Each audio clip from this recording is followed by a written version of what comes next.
So everything nice, everything Irie. We now pioneers in the Caribbean, and we loving it. It is no big scene. Only hope that this methodology becomes standard practice in every country.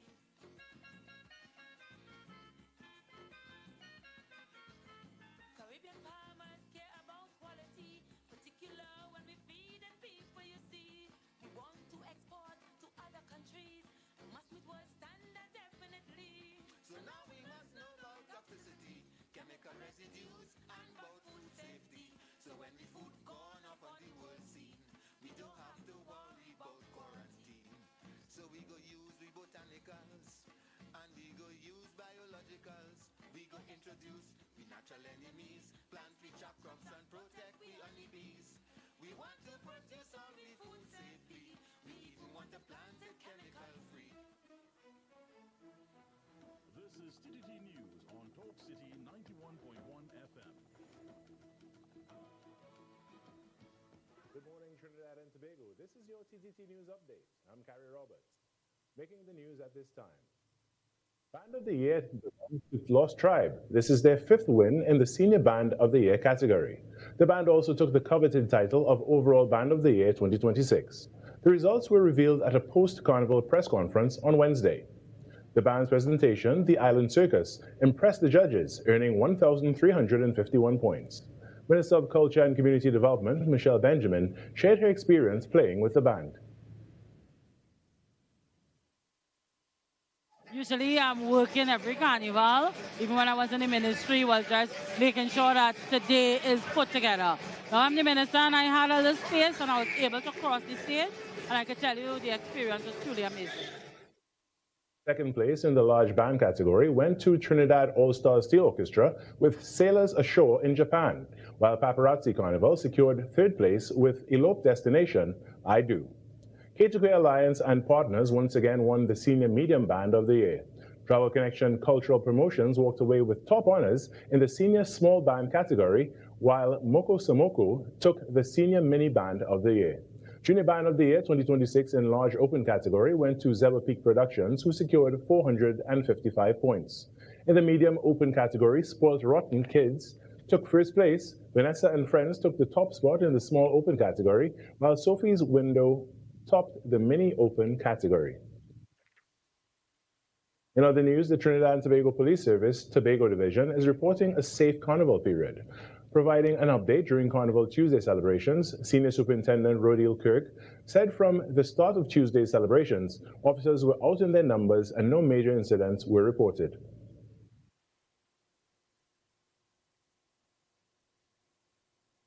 Hall this morning, a crowd about 2,005 walked the street this morning, and tonight we have the mud bands parade in Scarborough.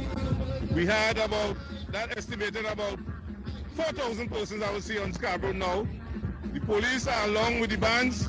So far we have no reported incident, and I'm happy for that. Superintendent Kirk noted that the Tobago Division adopted a zero-tolerance approach to any incidents, noting that officers' quick response during the parade of the bands on Tuesday resulted in the arrest of 1 man. Earlier, our officers were called into action when there was a little altercation, and they took those persons out of the celebration, and that is good. Things went smooth after that. I also want to thank the Tobago public for being well behaved. On Carnival Monday, Assistant Commissioner of Police Michael Pei said knives and cutlasses were confiscated during roadblock exercises. However, no major incidents were reported. And now on to some sport. It was an evening to forget for the Trinidad and Tobago Premier Football League champions, Defence Force. The side, who finished the game on 10 men, won the end of a heavy 5-0 loss at the hands of Major League Soccer team Philadelphia Union in the first leg of their Round 1 fixture in the CONCACAF Champions Cup. After Wednesday's match at the Hazy Crawford Stadium, Defence Force head coach Devon Josling stated that currently the MLS team are the better side. From a personal point of view, how proud were you to lead your team out in the region's premier tournament? I'm very proud, but that's just one aspect of it. You know, after that you want to really go and compete, and at times in the game we did that, right?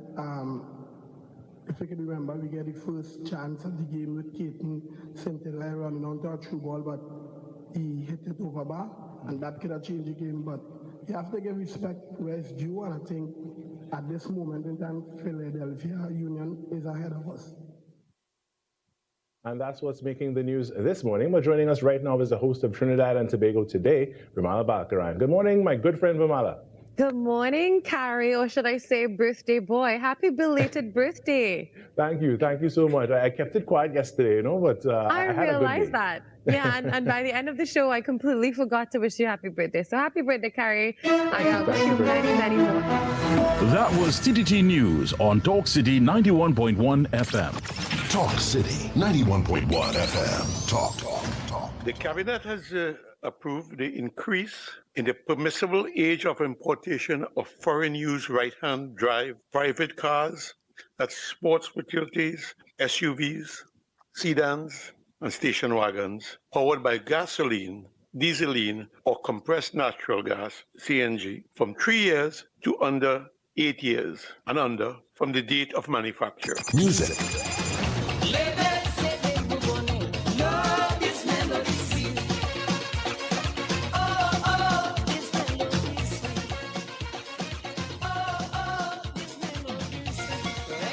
Culture. As Prime Minister Kamala Persad-Bissessar has announced recently with our revitalization master plan, we are open for business. And a key area, a key focus of that master plan is, of course, the energy sector and the energy hub. And we will be open for business, not only for Nutrien, but for all other players that wish to discuss their investment portfolio with us. Engaging conversations, latest news, our music. This is Talk City 91.1 FM.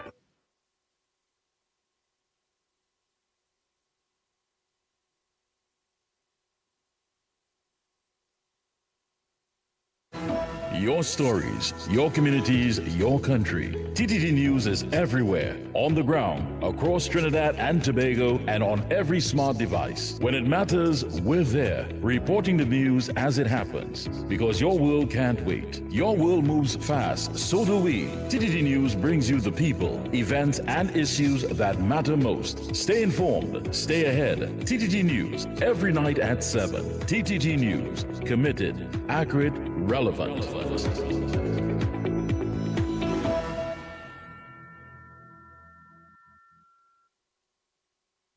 Wake up to the issues that matter most on the Ground Report. Join Andy Williams and Lennox Smith every morning from 6 to 9 a.m. for real talk, real analysis, and real perspectives on the stories shaping our nation. News, current affairs, and voices from the ground, unfiltered and unapologetic. That's the Ground Report. Weekday mornings on Talk City 91.1, where the conversation begins.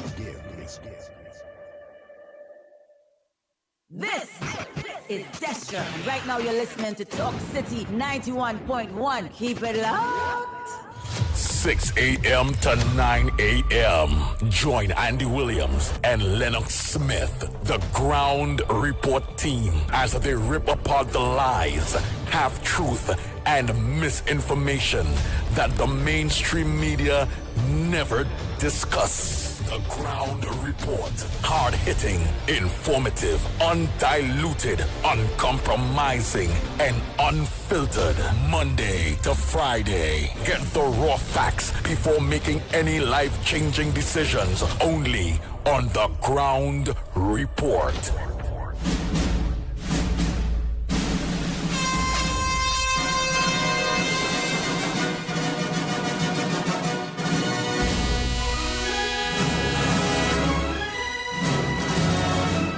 Bang, bang, bang.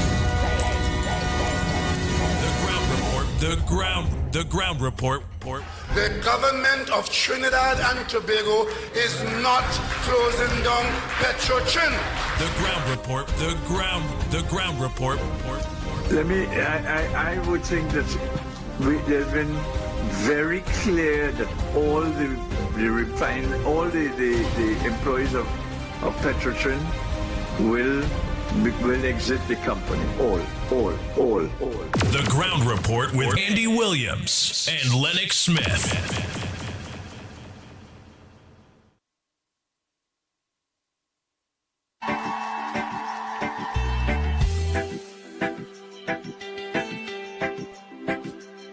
Oh boy, oh boy, oh boy, oh boy, oh boy. Good morning, Trinidad and Tobago. Time check. It's about 9 minutes past here of 6 o'clock. And you're listening to the Ground Report on Talk City 91.1 FM. Let me say pleasant good morning to all maxi taxi drivers, PH drivers, bus drivers, truckers. Good morning to you. To all senior citizens, a pleasant good morning to you all. There's no one like you. To the physically challenged, disabled people, a pleasant good morning to you. Like you. Not forgetting our barbers, hairdressers, garbage collectors, shoemakers, out of the ash. Yes, corporation workers. There's no one like. Hey, all your tailors, seamstress. None like you. Doubles vendors, eh? Our God is great. To each and every one of you, Our God is strong. who they will deem the lower echelons of society, but who I will deem the most important people in Trinidad and Tobago, which is each and every one of you. Good morning to you all.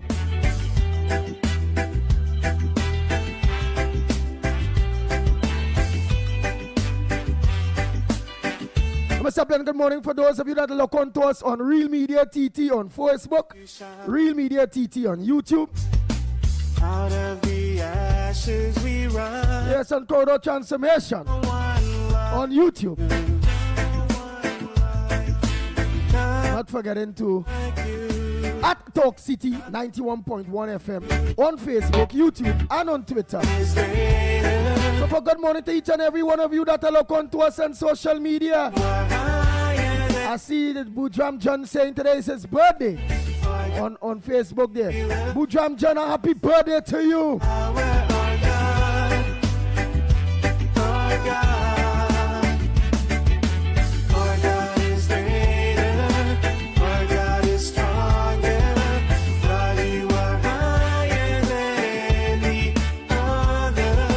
Eleanor say, Andy, I love your voice. I say I have a husky voice. You know? So all the ladies, all the fine have a nice voice. Let me talk like a nice man, you know.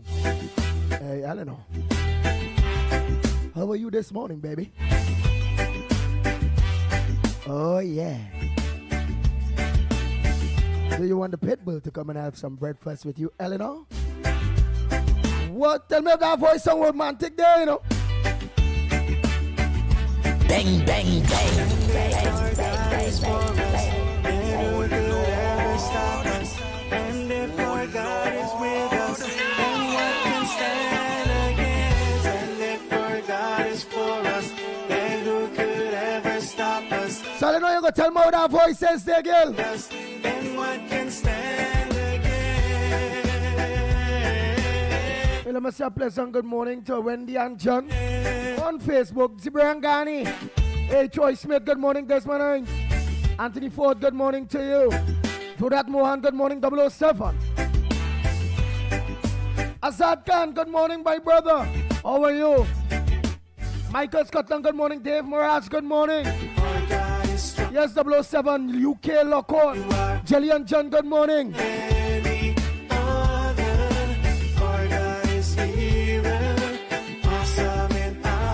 Rajesh Samaru, good morning to you. Hey, Damian Ankton Vincent, good morning. Hey, Mala, Sukai, good morning. Hey, Peter Samlal Singh, a pleasant good morning to you. Krishna, good morning. Hey, Krishna Ali, good morning. Kishan Ali. Elizabeth, good morning. Joani, Jagrup, a pleasant good morning to you. Elizabeth on YouTube, a pleasant good morning. For those of you that look on to us on Talk City platforms, good morning to you, Talk City crew. On the Facebook, on YouTube, and on Twitter, good morning to you all. Hey, Tranja Benjamin, good morning. Hey, Denver, Mahan, good morning to you, Denver. How things, my brother? And don't forget Darren Mohan, eh? Darren Mohan, eh? Counselor. The Christian fella, eh?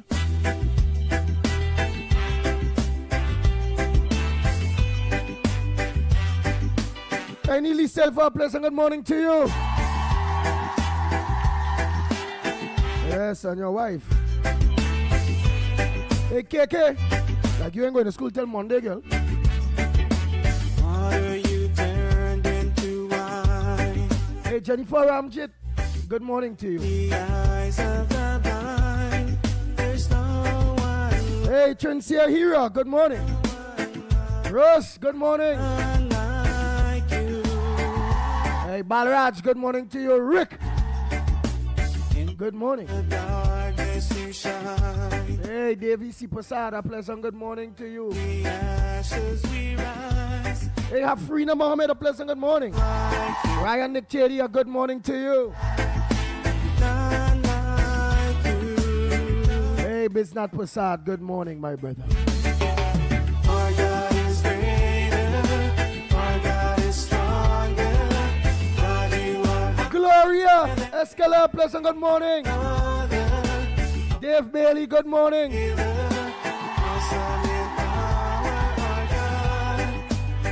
Hey, Brian Ramdio, good morning. Ishmael Khan, good morning to you. Carol Brown, good morning.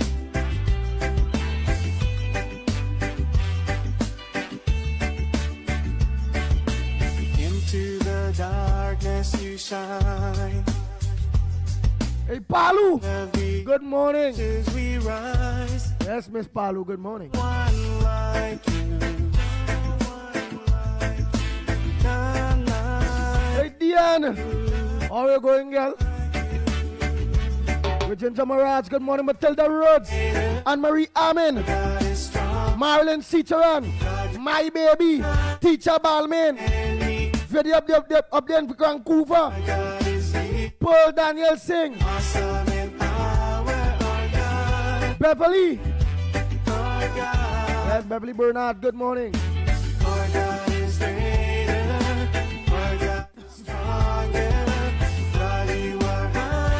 Hey, Ruby Sammy, good morning. Annie, good morning.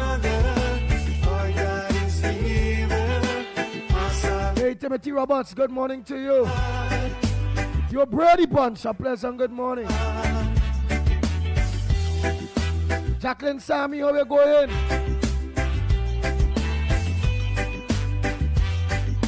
Nah, Jacqueline Sammy, you ought to watch your audio. You can't say it on audio at all. Everybody else would have been saying that. And if you say it on audio, that means you ain't hearing me telling you that. Hey, Jamelia Khan, good morning. Raul Posada, pleasant good morning to you. Carol Brown, good morning. Our God is with us, and what can stand against? Hey, Lenora, come about. Good morning to you, Cindy Mohan. Could ever stop us? And if our God is with us, hey, Dan Arilal, good morning to you. Stand against.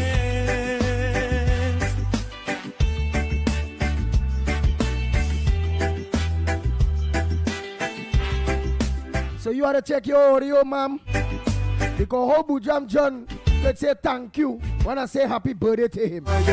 And he on the same platform as you. Our God is stronger. God, you are higher than any other. Our God is here. Hey, Anthony, good morning. Awesome and Nigel Black, you know, look on. our God. Hey, not forgetting Mr. Tunapuna. You have to see how he going. Silver Fox out there. In Tobago, Mother Bernie.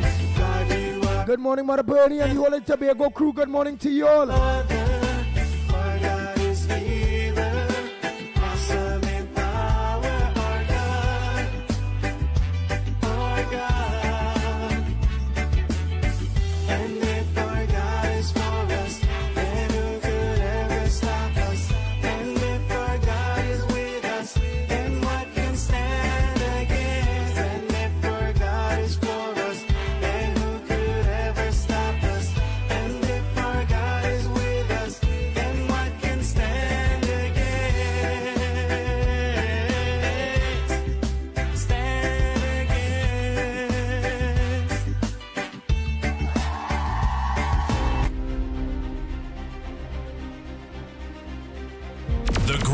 Report with Andy Williams and Lennox Smith.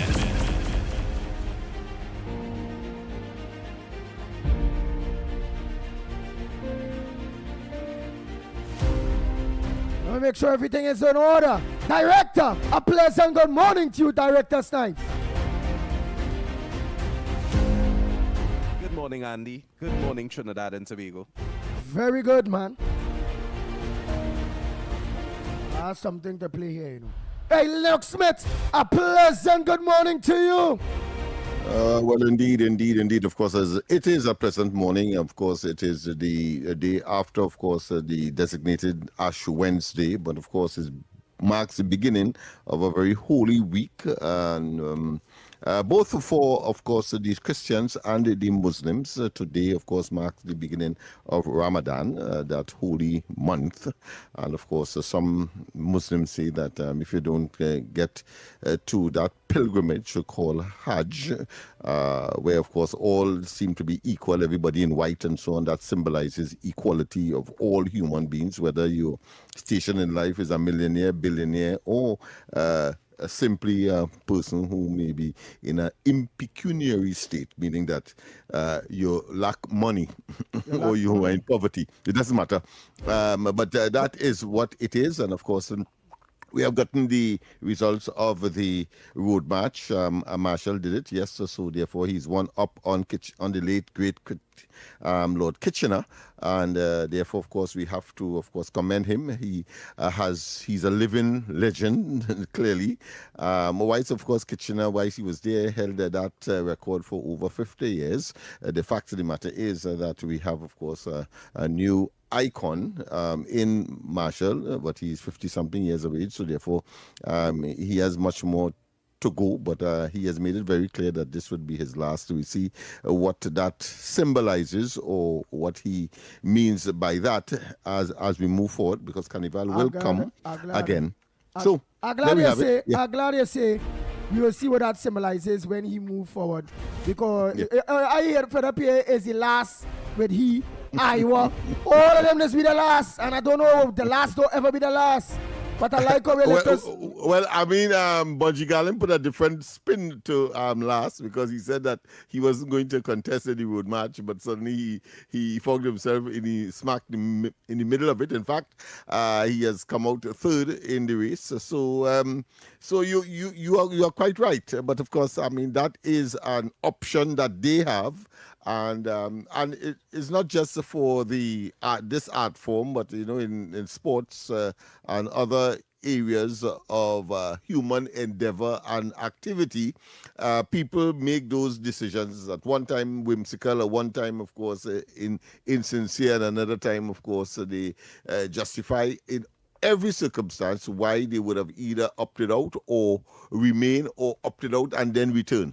So we have to wait. We have to wait, yes. All right. And I like the twist that they said today, the Muslims and the Christians are celebrating. You say what's the name? You say in white. Yes, Ramadan, the month of Ramadan, the holy month, yes. And then, of course, and then the Christians would have started, of course, their Lent. Encounter with the ashes yesterday. But you went and take your ashes? No. I don't engage in that. Not that I don't believe, but I just don't engage. All right. So after all that carnival and you was all day, all over there, so you get cataract in your eye and things. So you ain't take nothing spiritual. So what you believe in? Well, I believe spirituality, from my perspective, is one of perpetuity. Every day you live, what you announce, what you believe in, and I think from that perspective, I think my spiritual, should I say, satisfaction have been met, or satisfactions have been met, and so. All right. But again, different strokes for different folks. All right. Well, use a Baptist. So what the Baptists do after they get cataract, watching all them women and them in tongue and all kind of thing, what do they do after to get all the blessings back? Well, I assure you there is no cataract here. I have 20/20 vision, and I could see more. I can see more. It's just that I have to wait until next year.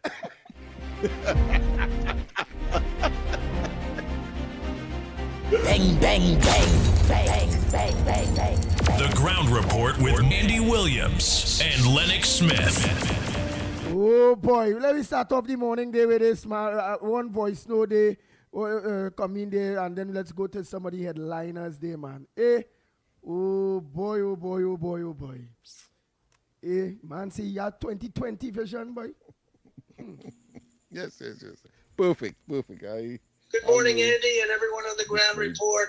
Well, I'm seeing the PNM and their propaganda machine taking the praises for TNT being removed from the EU blacklist. Well, ask yourself, how did TNT end up being blacklisted under the PNM in the first place? One thing is for sure, they had no part to play on me giving TNT any OFAC license that was given to Prime Minister Kamala, because she and her government stood by me on the Maduro crisis.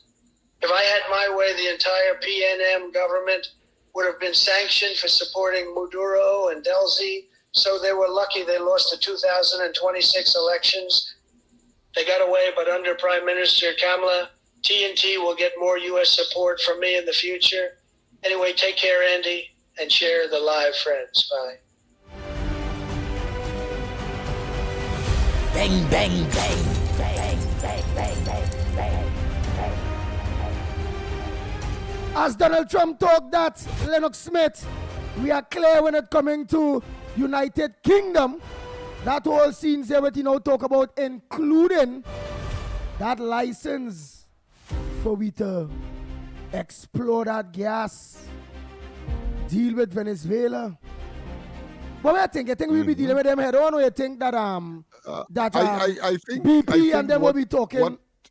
What that invitation indicated is what is factual. The fact of the matter is that we predicted it, that whichever way it goes, as far as the built up of that military armada in the Southern Caribbean, Trinidad and Tobago will be a major beneficiary of it because of the stance taken by the Honorable Prime Minister and the government of Trinidad and Tobago. Let us not waste time with that. We said so. Of course, the opposition will engage in fear-mongering and all kinds of skepticism, and of course saying that their foreign policy and their relationship with CARICOM. Well, let me tell you this. The Prime Minister has announced that she will be going, of course, to the summit. I think it's the 51st summit in St. Kitts, Nevis. 1, 2, and that is on top of the fact that she will be going to the energy conference in that country in Suriname.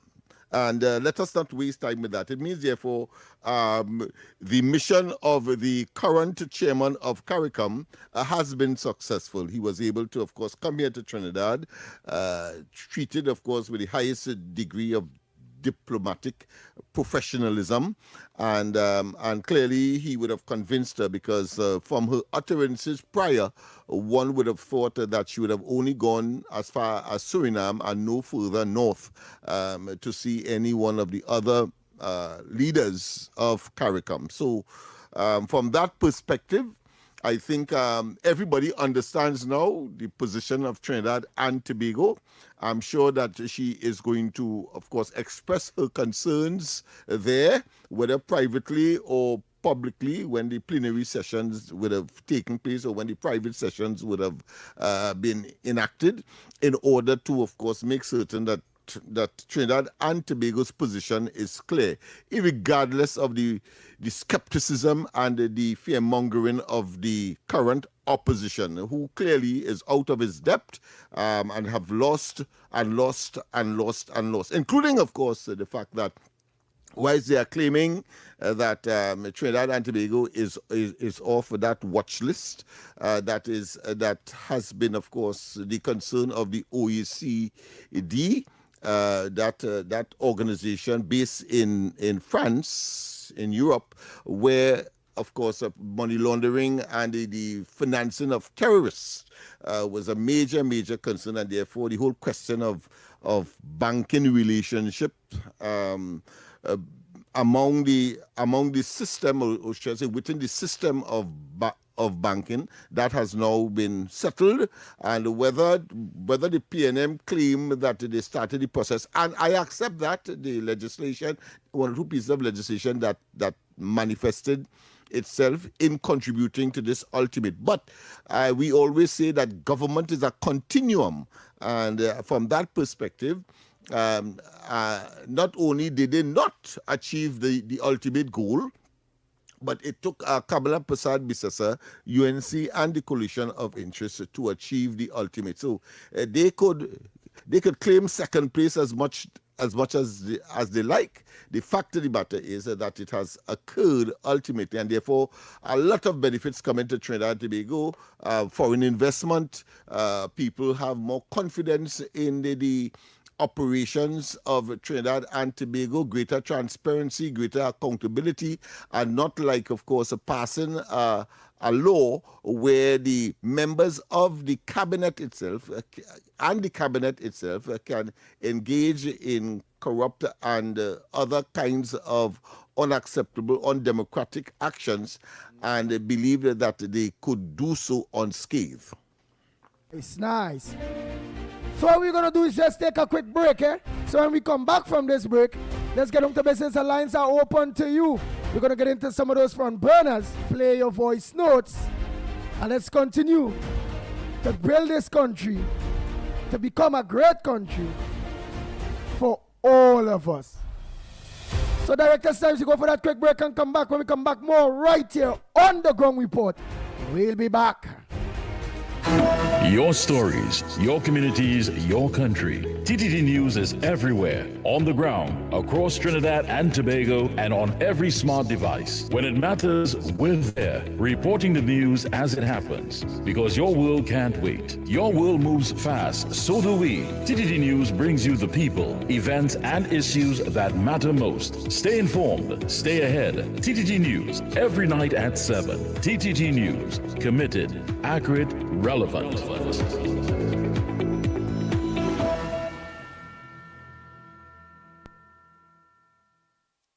Talk City 91.1. Thought-provoking conversations, bold perspectives, voices you trust. Listen on 91.1 FM and connect on Facebook, YouTube, and TikTok. New shows, new features, big giveaways. Talk City 91.1. Your city, your voice.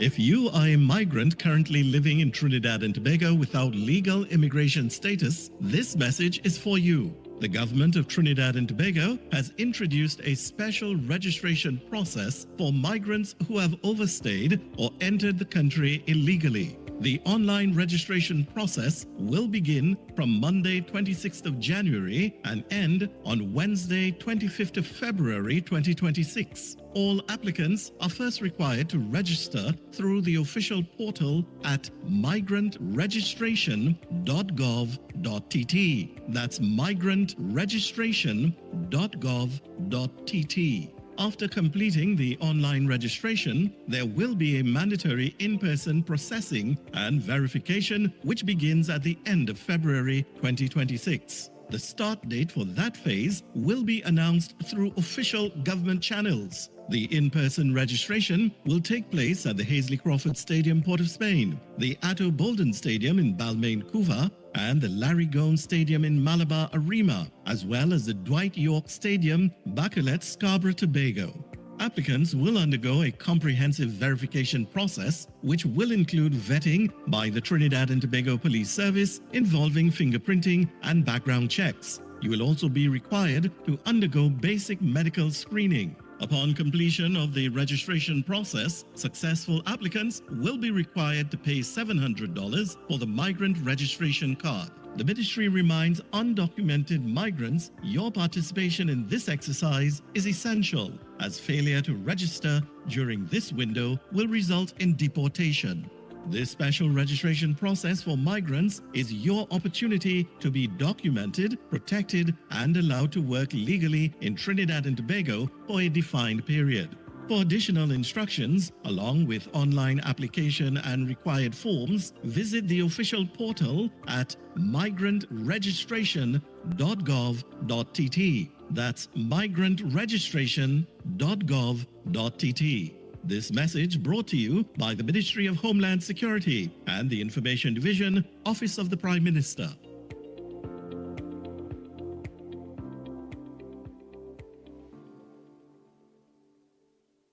Calling all culture lovers. Are you ready to dive into the heart and soul of Trinidad and Tobago? Tune in to Culture Talk, where we explore the vibrant traditions, sizzling rhythms, and rich stories of our islands every Saturday from 7 to 9 p.m. with Short Pants. And how do you feel about Calypso? On Sunday, Short Pants opens the doors of the Kaiso Cafe from 1 to 5 p.m. You can share your views, chat with the singers, hear some of the best calypsos that were ever sung, and learn a little something and more about our Trinbago culture. Culture Talk on Saturday and Kaiso Cafe on Sunday with Short Pants on Talk City 91.1 FM. From Canberra to Carnival, this is Talk City 91.1. This is Destra, and right now you're listening to Talk City 91.1. Keep it locked.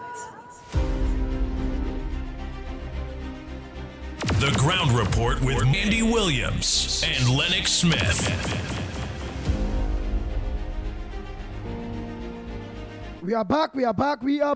Time check. It's 36 minutes past the hour of 6 o'clock. And you're listening and viewing The Ground Report. Right here on Talk City 91.1 FM and on all our social media platforms. So good morning to all of you that on social media. Pleasant good morning to each and every one of you.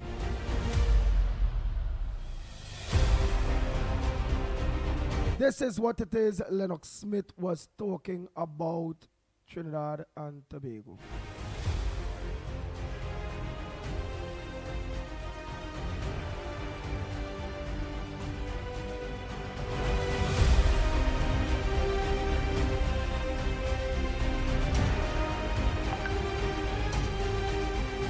Milestone.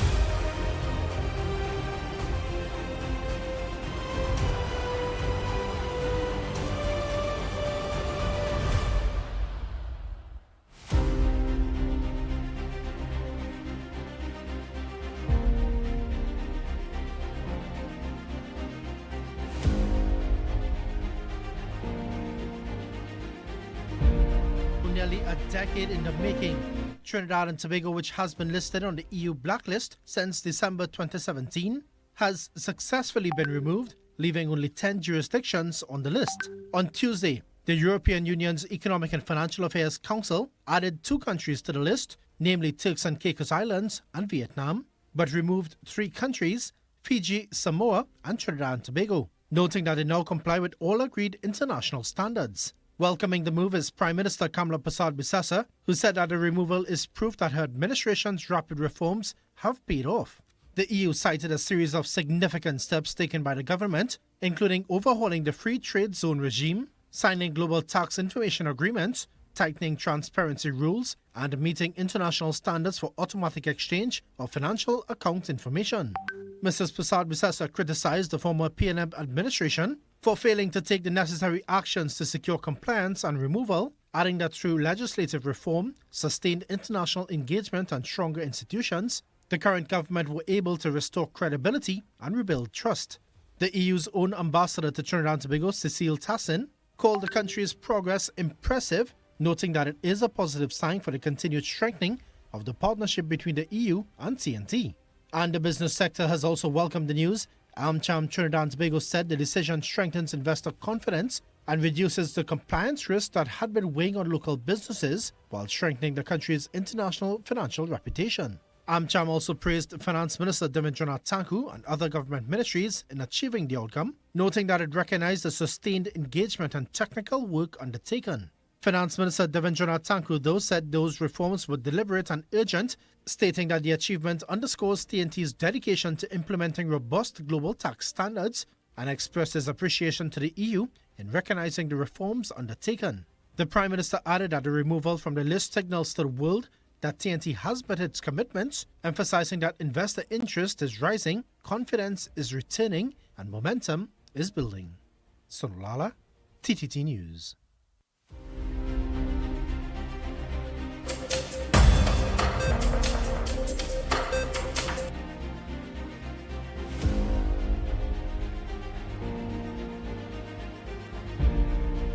Oh boy, oh boy, oh boy.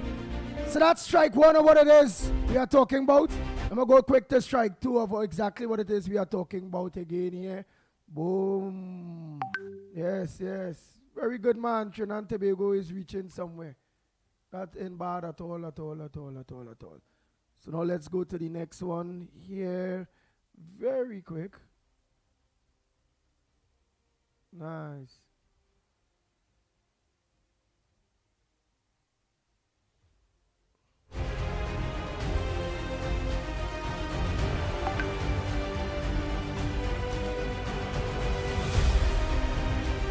But meanwhile, we get that up and running. What I'm going to do is just play some voice notes. So, Lennox Smith, that is what you was talking about. Look, it come up now. Today across Trinidad and Tobago, from Port of Spain to San Fernando, from Point Fortin to Arima, a question is echoing in rum shops, boardrooms, taxis and living rooms. Has our country just stepped into the most powerful energy deal of the decade or into the most dangerous geopolitical storm in Caribbean history? In February 2026, the government led by Prime Minister Kamla Persad-Bissessar announced that the United States had granted 2 general licenses allowing Trinidad and Tobago to pursue certain oil and gas activities in Venezuela and along our shared maritime border. And while on the surface that sounds like a technical diplomatic update, in reality it could determine whether this nation regains its footing as the undisputed energy hub of the Caribbean or remains trapped in years of declining gas production and economic uncertainty. For years we have heard about Dragon, about Mannequin Coquina, about cross-border gas, about sanctions, about Washington and Caracas and Port of Spain walking a tightrope, and now suddenly the door appears open again. But the door comes with conditions, with rules written in Washington, with payments monitored by the US Treasury, with restrictions that remind us that this is not ordinary business, but business under global scrutiny. To understand why this moment feels so heavy, we have to go back to the beginning of the Dragon gas field, sitting just across the maritime line between Trinidad and Venezuela, holding an estimated 4 trillion cubic feet of natural gas, a number so massive that it represents not just fuel but potential jobs, foreign exchange, LNG exports, petrochemical feedstock, and national breathing room for an economy that has been under pressure for years. When initial licenses were granted, there was optimism. There were headlines, there were projections of first gas, there were expectations that companies like Shell plc and BP, working alongside the National Gas Company, could finally monetize resources that had sat stranded for too long. And then came the shock when the Office of Foreign Assets Control in the United States revoked those permissions, effectively freezing progress and reminding everyone that no matter how close 2 Caribbean neighbors may be geographically, geopolitics can redraw maps overnight. But the story did not end there, because energy hunger does not disappear and economies do not pause simply because paperwork changes. Negotiations continued, pressure mounted, regional voices spoke out, and eventually a revised 6-month license was issued. And now in 2026, we are looking at 2 new general licenses that provide what the government calls a clear and structured legal framework, language that signals to investors that this is not a handshake deal in the shadows, but an arrangement with defined boundaries, defined payment channels, and strict compliance rules that ensure any taxes or royalties owed to Venezuela or its state oil company must be paid into accounts directed by the US Treasury, rather than directly to Caracas. And here is where the conversation becomes bigger than gas molecules and pipelines, because the licenses come in the aftermath of dramatic events in Venezuela, including a US military incursion and the detention of President Nicolas Maduro, developments that have shaken Latin America and placed Washington in a position of direct oversight over Venezuelan affairs, at least for the foreseeable future, meaning that when Trinidad signs onto energy cooperation now, it is not simply dealing with a neighbouring government, but navigating navigating a complex triangle involving Washington, Caracas and Port of Spain, each with its own priorities, pressures and political calculations. For Trinidadians, the stakes are personal because our natural gas production has declined in recent years. LNG trains have faced underutilization, petrochemical plants have experienced feedstock shortages, and the idea of cross-border gas has long been seen as a lifeline, a way to stabilize output and preserve thousands of jobs directly and indirectly linked to the energy sector. Every welder, every platform worker, every engineer, every contractor understands that upstream shortages ripple downstream into the wider economy, affecting everything from foreign reserves to government revenue to social spending. The Dragon Field, along with Mannequin Coquina, represents not just molecules underground, but confidence above ground. Confidence that Trinidad and Tobago can still compete in a world where new producers like Guyana are rising rapidly. And yes, Guyana is part of this conversation because just to our east, offshore discoveries have transformed that nation into one of the fastest growing oil producers in the world, altering the balance of energy power in the Caribbean. And while Guyana's resources are primarily oil and Trinidad's strength has long been gas, the comparison is unavoidable. Caribbean citizens are asking whether Trinidad can reinvent.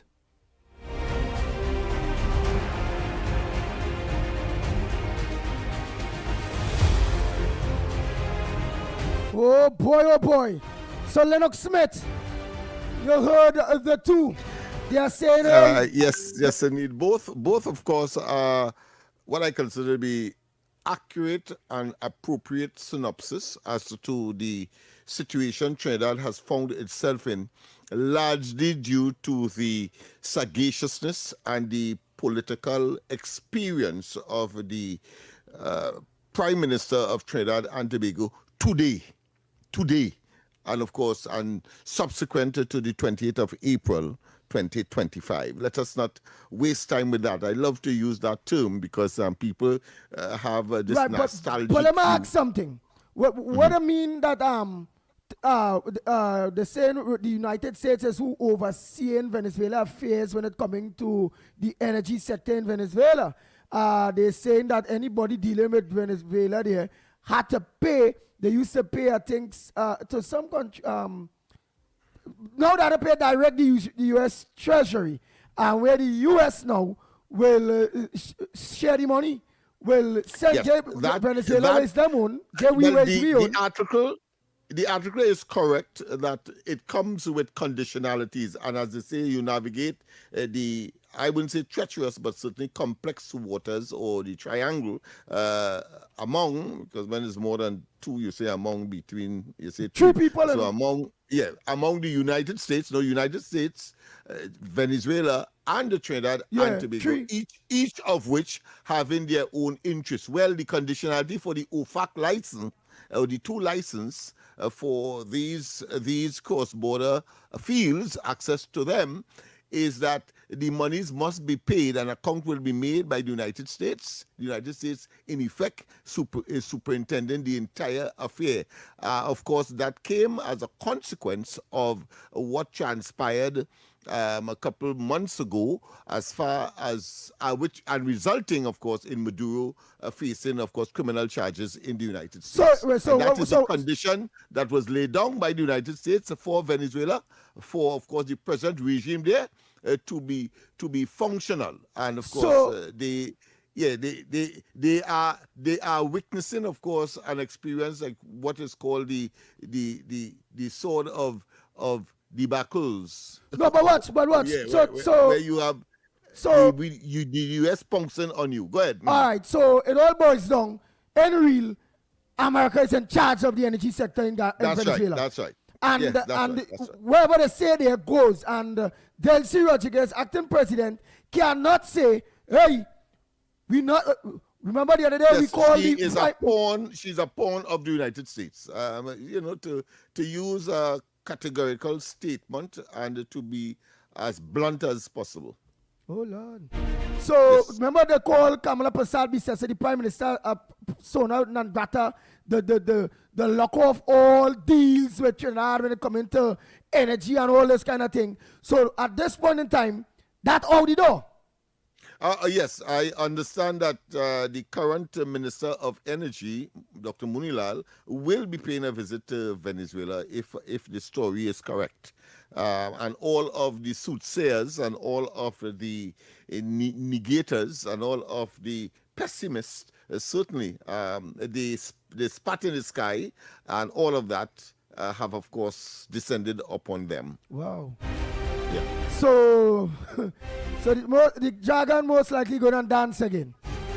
Yes, indeed, and for certain, not no hairy-fairy skeptical. You run up to the United States, and when you reach back here, as George Young did, they withdrew the OFAC license that he went there, of course, to firm up and to secure and to have continued. Even though he left with an OFAC license, when he came back, there was no longer an OFAC license. Of course, in comes the present administration under the present prime minister, and you have two OFAC licenses rather than one. Right. So the next big question there.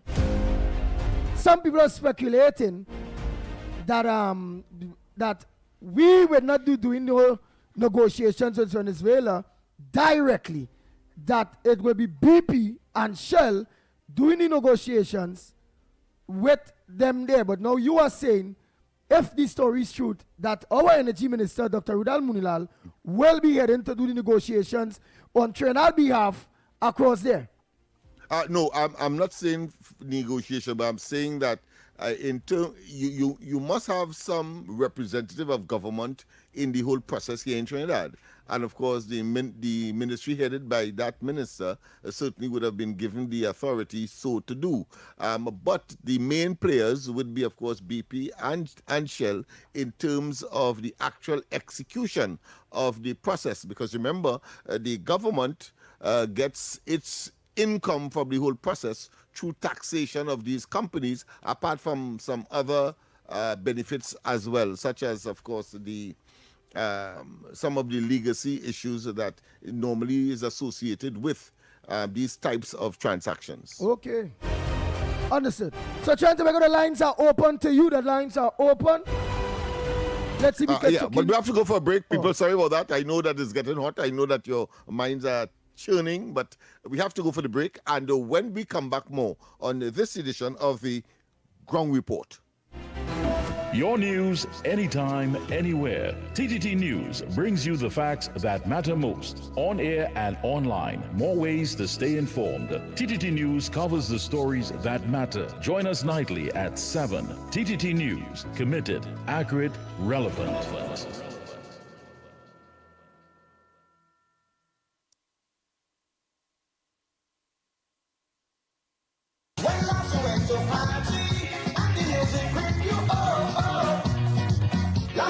It's the hottest show for Carnival. And if you missed it, this is another chance to celebrate the icons in Gone But Not Forgotten.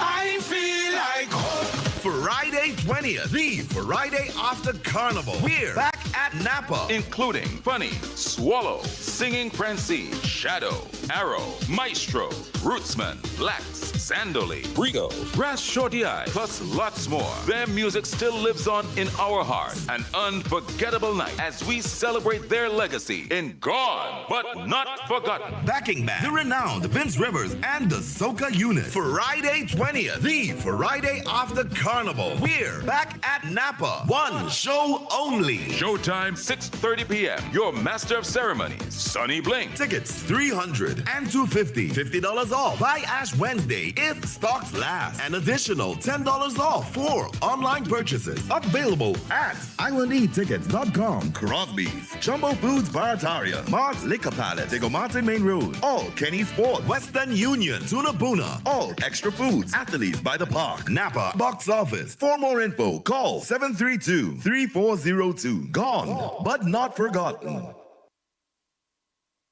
From Canberra to Carnival, this is Talk City 91.1. This is Destra, and right now you're listening to Talk City 91.1. Keep it locked.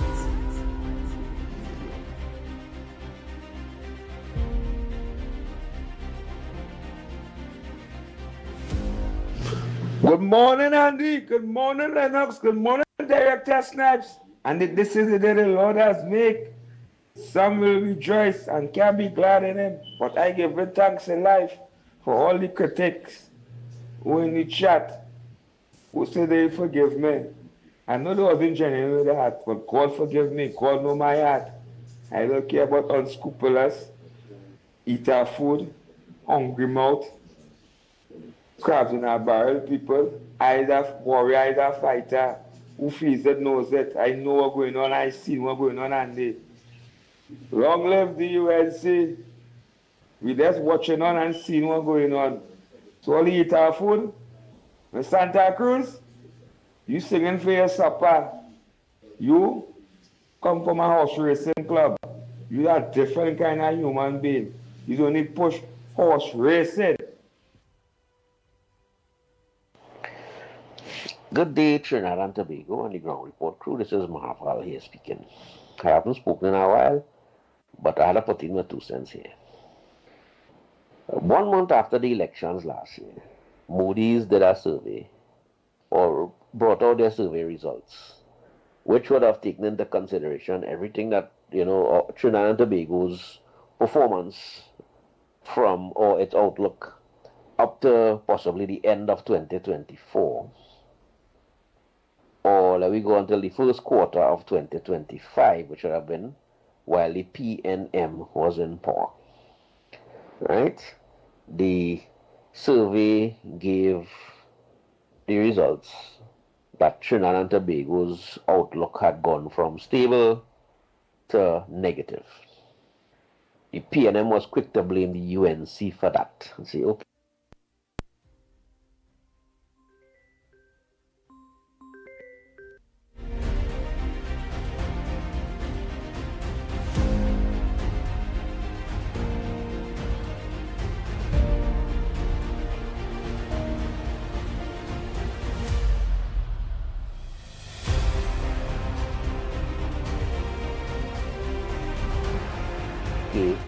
Look at under the UNC, we gone from stable to negative 1 month after the elections.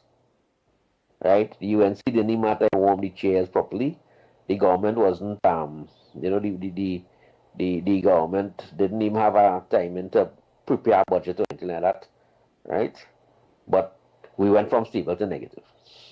Right? And PNM decided to blame UNC for that, although the survey period was until the end of 2024, probably first quarter 2025, where she would have ended 1 month before the general elections. Right? And the PNM was in power then.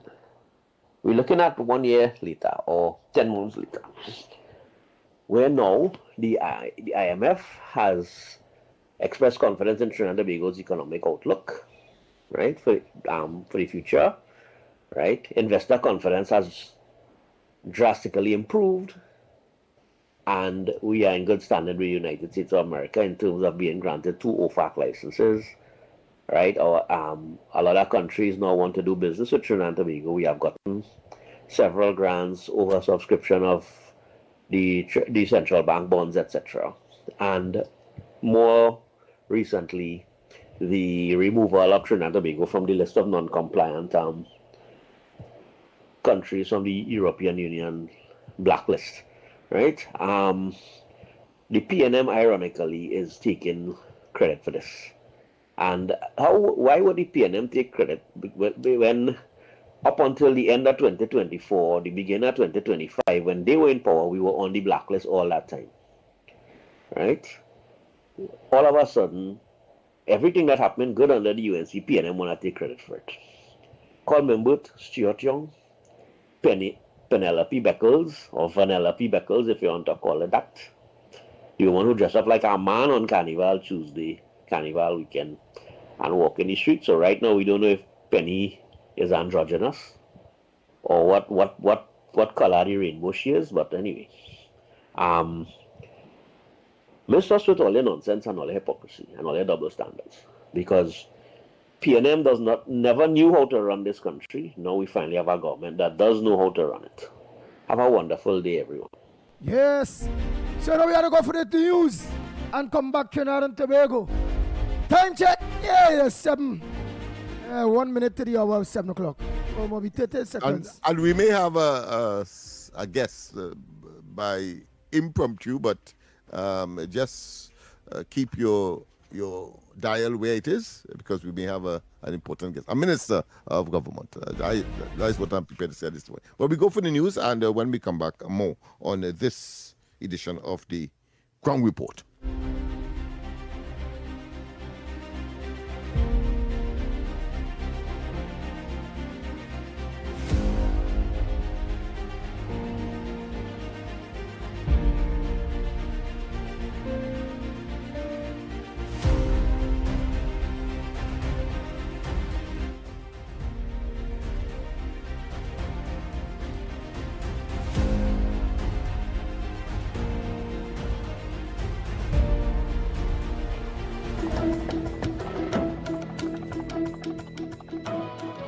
Good morning, this is your TTT News Update. I'm Carrie Roberts, making the news at this time.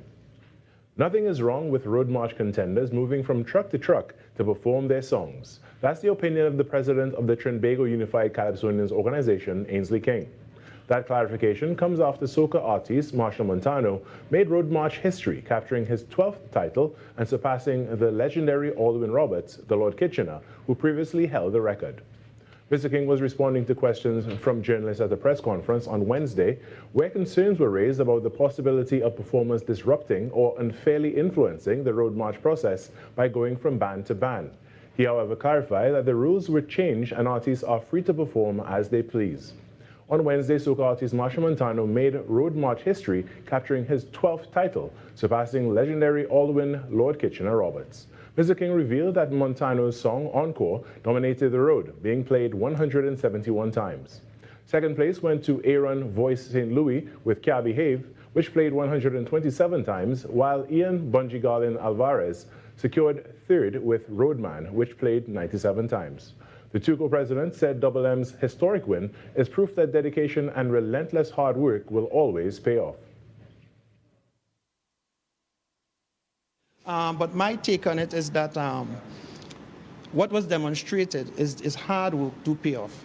That is how, from where I sit, that is what I observe, right? And artists, this is something that artists should pay attention to, because I always believe in competition, that man who put in a lot of work is the one that will edge that competition at the end of the day.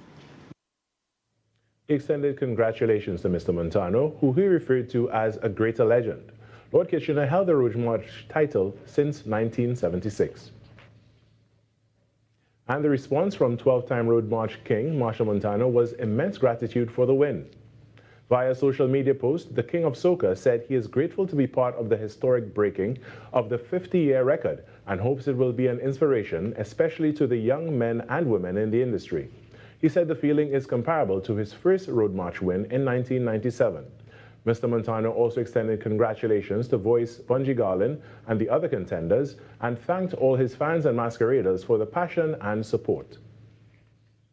In some crime news now, one of 3 intruders who invaded the home of an elderly couple in October last year has been brought to justice after officially being charged with 2 counts of robbery with violence. The incident took place around 7 a.m. on October 14, 2025, when 3 men invaded the Claxton Bay home of a 68-year-old woman and her 71-year-old husband. Alerted by the sound of movement, the 71-year-old man was confronted by one of the armed burglars who assaulted him, leaving him with several injuries. The assailants proceeded to rob the victims of quantities of cash and jewelry before fleeing the scene. The matter was scheduled to be heard on Wednesday. In some sport now, there was plenty to smile about for Trinidad and Tobago on day 1 of the 2026 Pan American Elite Track Cycling Championships in Santiago, Chile, as Tennille Campbell delivered in style. The first Citizens Sportswoman of the Year 2025 wasted no time making her mark, claiming gold in the women's scratch race on Wednesday, her first victory of the year. Campbell crossed the line ahead of Cuba's Marilis Garcia, with Olivia Cummins of the USA rounding out the podium in third. The UCI-sanctioned event carries significant weight beyond the medals, with athletes using the championships as a key opportunity to register their first UCI points of the year as the road to Olympic qualification for the 2028 Games begins to take shape. And that was your TTT News Update. I'm Kyrie Roberts. After the break, we return to Trinidad and Tobago today.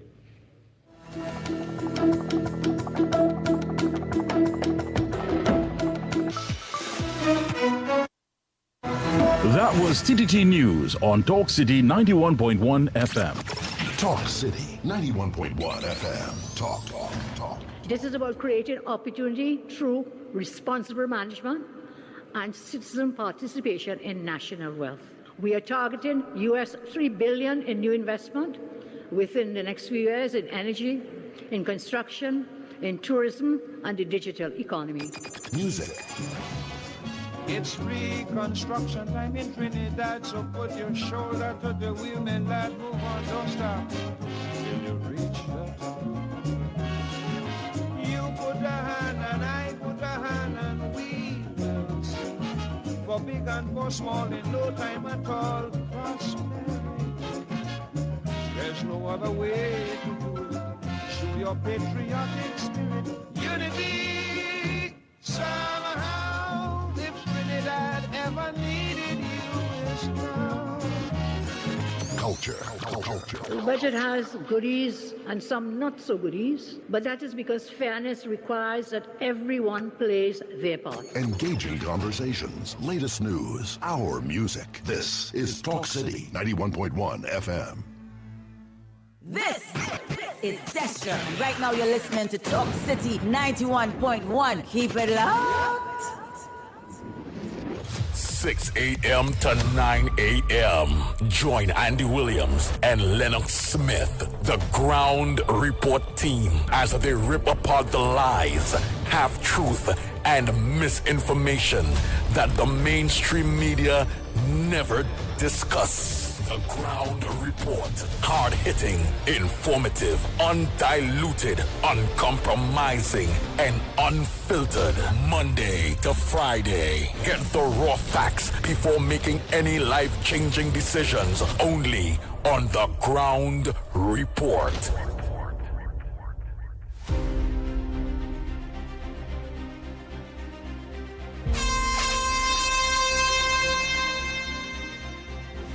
Oh boy, oh boy, oh boy, oh boy. We are back. Time check. It's 6 minutes past the hour of 7 o'clock. And you're listening to the Gong Report. You're truly the pitbull of radio. And not forgetting Lennox Smith and Director Snipes on the other side. I must say pleasant good morning to all maxi taxi drivers again. Taxi drivers, PH drivers, bus drivers, truckers. Good morning to each and every one of you.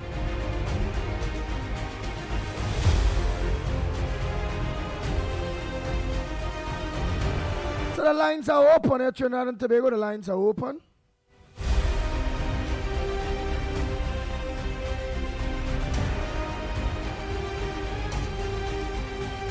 What's on your front burner?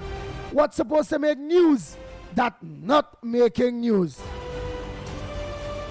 Let's hear. Oh boy. Let's hear.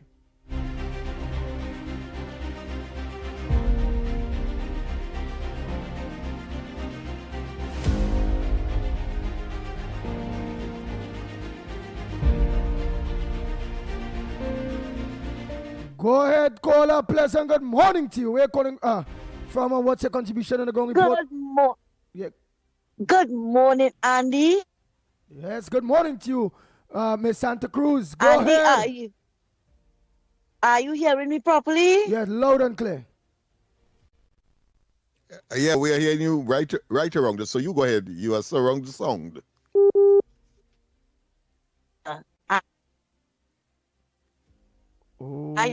I did not send that. Hold on. Oh boy, I and you so clear. So let me and let me see Lennox Day director. Oh boy, I ain't seen him at all. Nice, I see him there now, man.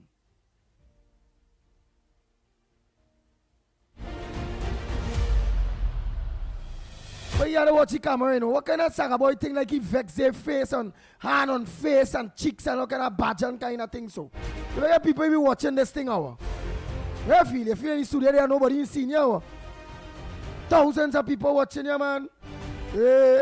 But you know, I'm a very contemplative individual.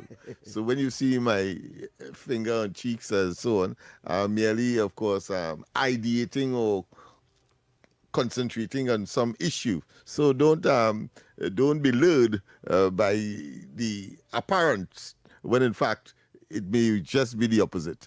Oh, morning. Yes. Go ahead, Miss Santa Cruz. Morning. Miss Santa Cruz, go ahead. We are waiting your contribution. Seems so she has some communication problem, boy. Oh boy. All right, let me take by the time. Yeah, let's take another call. Yeah. Call back to Santa Cruz. Down there, you know, in Santa Cruz, they always say it's a problem down there in Santa Cruz. Too many mountains. The ex-prime minister, the PNM prime minister, he always be saying the people of Trinidad and Tobago are stupid.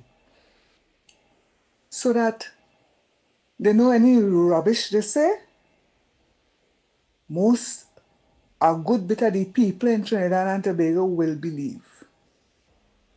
Now, our prime minister, the present prime minister, everything is there, handed out clearly.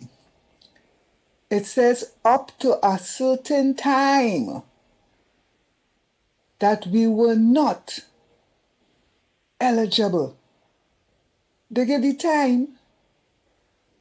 So if the stupid people who Rowley and them just count as stupid will listen and think, there was a specific time, date, PNM was in office there? No. But who was in office all that time? UNC, so how they do it? Hey, people learn to think, eh? When you hear them talking about, hey, it's they contribute nothing. Just hear them talk and ignore them. And once you ignore them, you know what happens?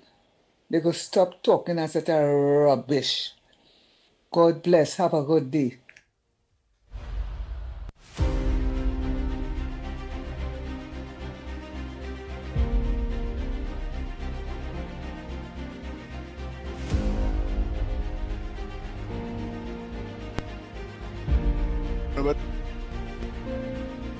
Oh boy.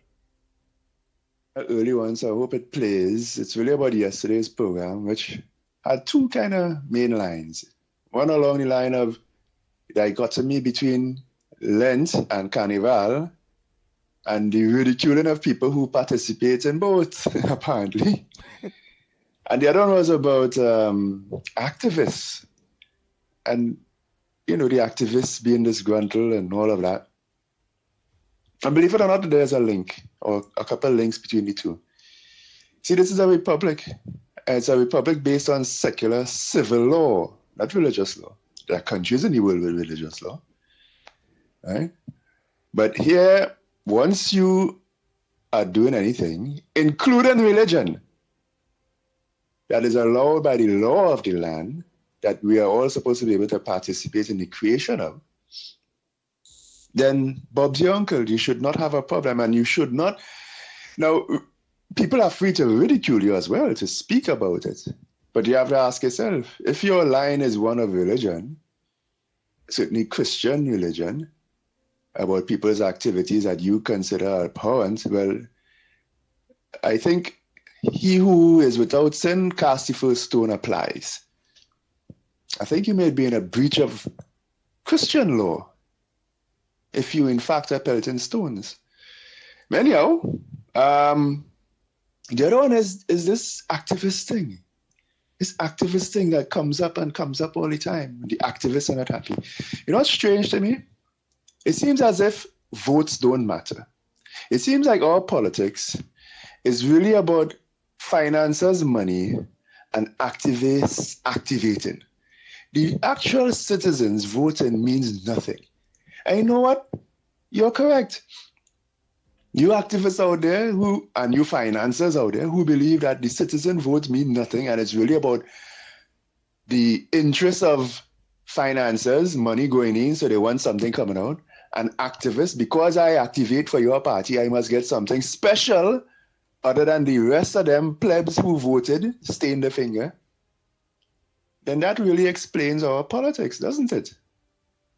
And it comes back to my whole spiel about representation in the parliament. The reason why financiers and activists have or feel that they deserve representation is because they are connected to the politician. They are in some way represented in the parliament. That's the problem with the system. The citizen, the voter out here isn't. And until you fix that, our politics is only going to be about financiers financing and activists activating. Andy, Mighty K, Lennox, Metro and Tobago Central here. Pleasant, good morning. So Andy, short and sweet, straight to the point. So what we're saying is, right, just the same way that the police officers and them want the respect from the public, why is they not giving the public that respect? And the person they could hear in the voice, whatever concern, they come to the station with the manner that they're speaking, right? Thank God that, they said that it's all okay to record it and these kind of things because these people them never wanted you to record them and all these things. You understand? So that the public now can see what really happened in that transaction within the different conversation with both parties. You understand what I'm saying? Trinidad and Tobago could see how this person came in there to make a report or some of whatever concern he come in there for. Why does he have to be disrespectful and humiliated by the authorities?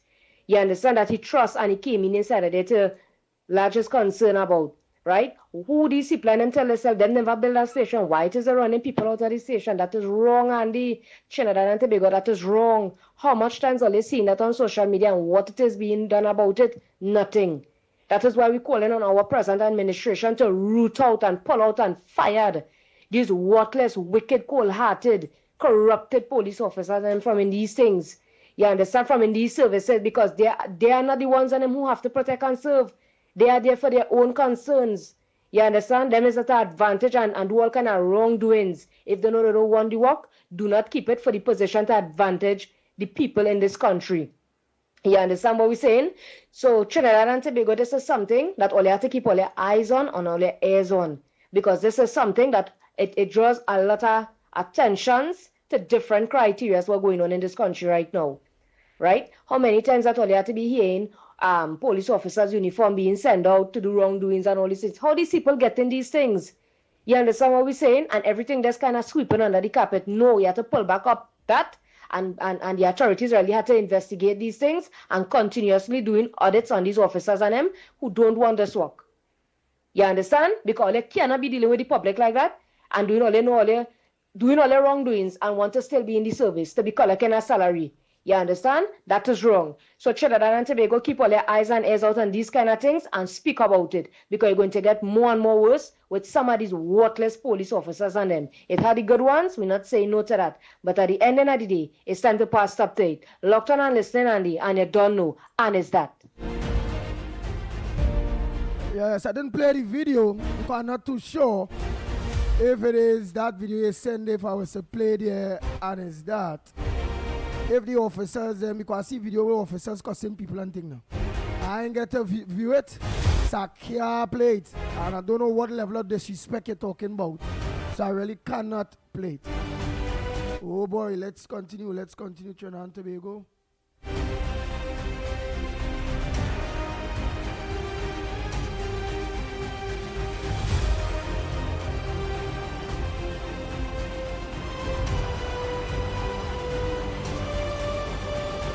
The Ground Report with Andy Williams and Lennox Smith.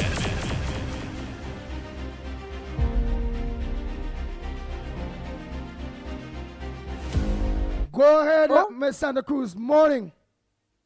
Andy, good morning again. I'm going to try again to make this phone call, right? I don't know how successful I'm going to be. Internet is getting a lot of trouble. Again, as I said, I humbly apologize for what it is happening. Are you hearing me, Andy? Yeah, you humbly apologize for what happened yesterday. Right. Not for you, but that's okay. I can't unring that bell, right? Whoever is trying to discredit me, I cannot unring that bell, but I'm going to move on. Because you see, Andy, we have started the Lenten season yesterday, and today fasting begins for Ramadan. Satan is going to be very busy. It's going to be very, very busy, but as praying people, we know what it do. My second front burner, Andy, I understand Pocketa is not, and my first, right, begging him to get well soon and come back on the station. You know, he's my boy, right? And hard to get better. He has to get better. Andy, my next is 9 years we have been on the blacklist. Farris said when he was still Attorney General, we were taken off. A lie. And right to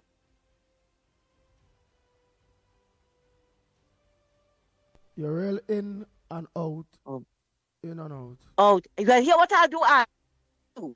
I voice notes on them. I'm more successful with it, and so that you can play because it makes no sense with this disruption. Yeah. All right. In and out, in and out. Send it It's a in voice notes. Yeah. All right. Yeah, all right. Okay.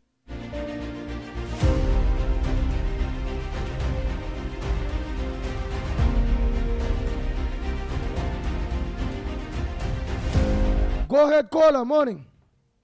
Morning. PH, how you going, my brother? I'm all right. Where you calling from and what's your contribution on the ground report this morning? All right. I'm calling from Diego Martin, Andy. Again, PH here. Now, Andy, what my front burner is, I want to publicly congratulate the Honorable Minister Michelle Benjamin, the Prime Minister Trinidad and Tobago, all the ministers and all the people from NCC who was involved in making Carnival 2026 one of the best experiences anybody who attended Carnival would have experienced, because I decided to play Mass this year and it was one of the best carnivals I have ever participated in. And I have to say, Michelle Benjamin, ma'am, I want to take my hat off to you and the entire NCC board and NCC workers at the carnival. Everybody, they did a marvelous and spectacular job.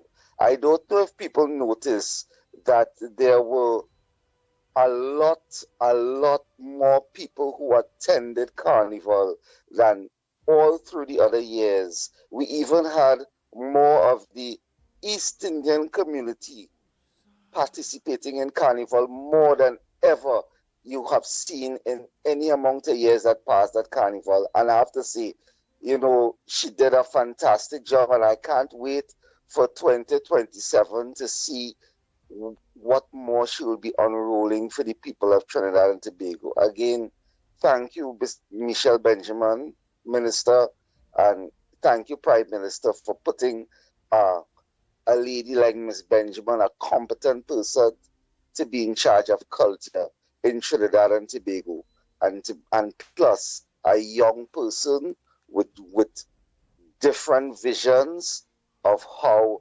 Trinidad and Tobago could keep the greatest show on earth, which is Carnival. Thank you, Andy.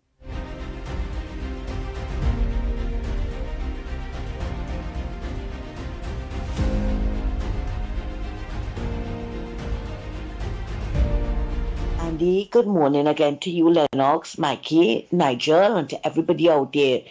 My second front burner issue is the license, right? Sorry that we were taken off the blacklist. Since 2017, 9 years we were on the blacklist. Now that we've come off the blacklist, right, you're hearing in Buttonham, oh, it's all the policies that the PNM put in place. Really? If Faris, because we heard Faris said we were off the list already. We heard Faris saying that. So what was it really? They were lying to the people. And now, because of this government, we are really off the blacklist. All the naysayers and them coming out. All the PNMites and the hip pockets. Because you're hearing Imbert saying it's all the policies, and Marsha Walker want to know. She want to know, what did the UNC do to get us off the list? These people right in their head, and as I said before, the Lent has started, and they're going to come out of the woodwork. And I want to also ask the next question. When Imber told people it was a glitch that caused the $3 billion to go missing, right? That was okay, and they accepted that. But what happened with what? Back again, saying that.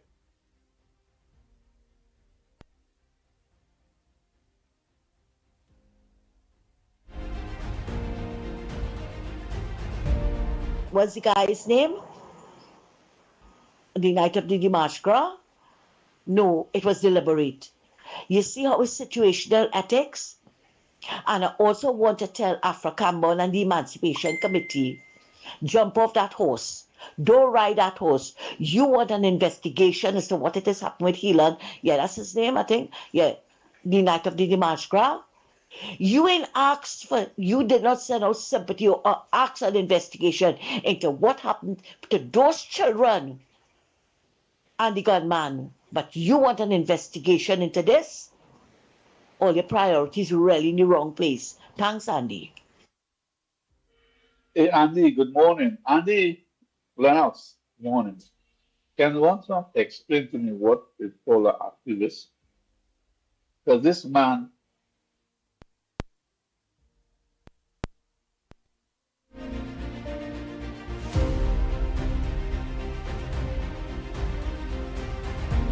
Kentucky chicken man who looking for a chicken wing all over. He called him activist. What is an activist? Is that a locho man? I don't understand. I know activists up here have a job and they're working and doing everything, but they love the party, so they do things. But I didn't know what activists now talk to be locho. All right? Okay, Andy, talk to you later, man. Good program. Bye. Pleasant good morning, Mikey, Lennox, and Andy. Well, Andy, concerning the carnival season, it was, to me, it looked like it was a very successful one, you know, with all the masqueraders and all the participants and them coming out. But let me just say one more thing. I mean, I believe that we need to have some kind of museum type of thing for carnival, you know, where we could get a pan museum with mass museum, where a whole cultural, you know, carnival settings, you know, where the instruments come. I mean, I ain't talking about no little rinky-dinky thing. I'm talking about a high-tech type of thing, you understand? Where we have calypsonians and them in 3Ds and all them kind of thing. You know, the past calypsonians, some of the bands and them, you know, like in the miniature steel bands and whatever the case may be, with a room where you could sit down and listen to somebody pan on stage or see them, you know, things like that, you know, and it could be good for the tourism industry too, you know. You could come to this big facility, you know, and enjoy some of these artifacts and stuff, you know, from where it came from and the different culture. So we will have that too as a part of the tourism industry. All right, that's just my humble opinion. Blessings, everyone. Good morning, Andy. Good morning, Lennox. Good morning, Trinidad and Tobago. Andy, I have a story for you. Wendell Stevens, an old ring-down PNM. I see moving up and down with Kelly Sharman. We work in the ministerial local government. I contract for them to eat out. Them for eat for the last 9 years plus. Them is all ring-down PNM.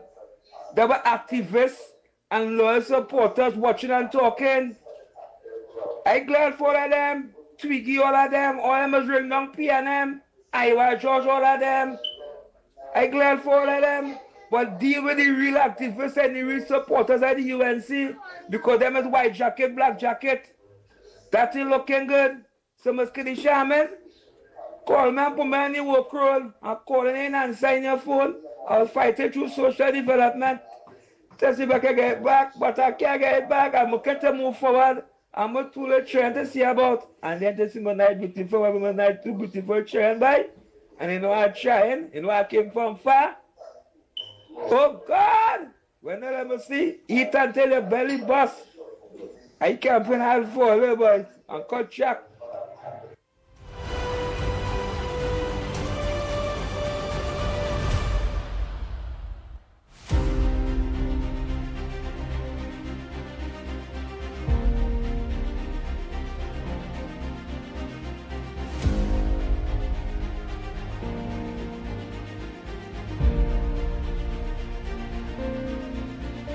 Oh boy, oh boy, oh boy.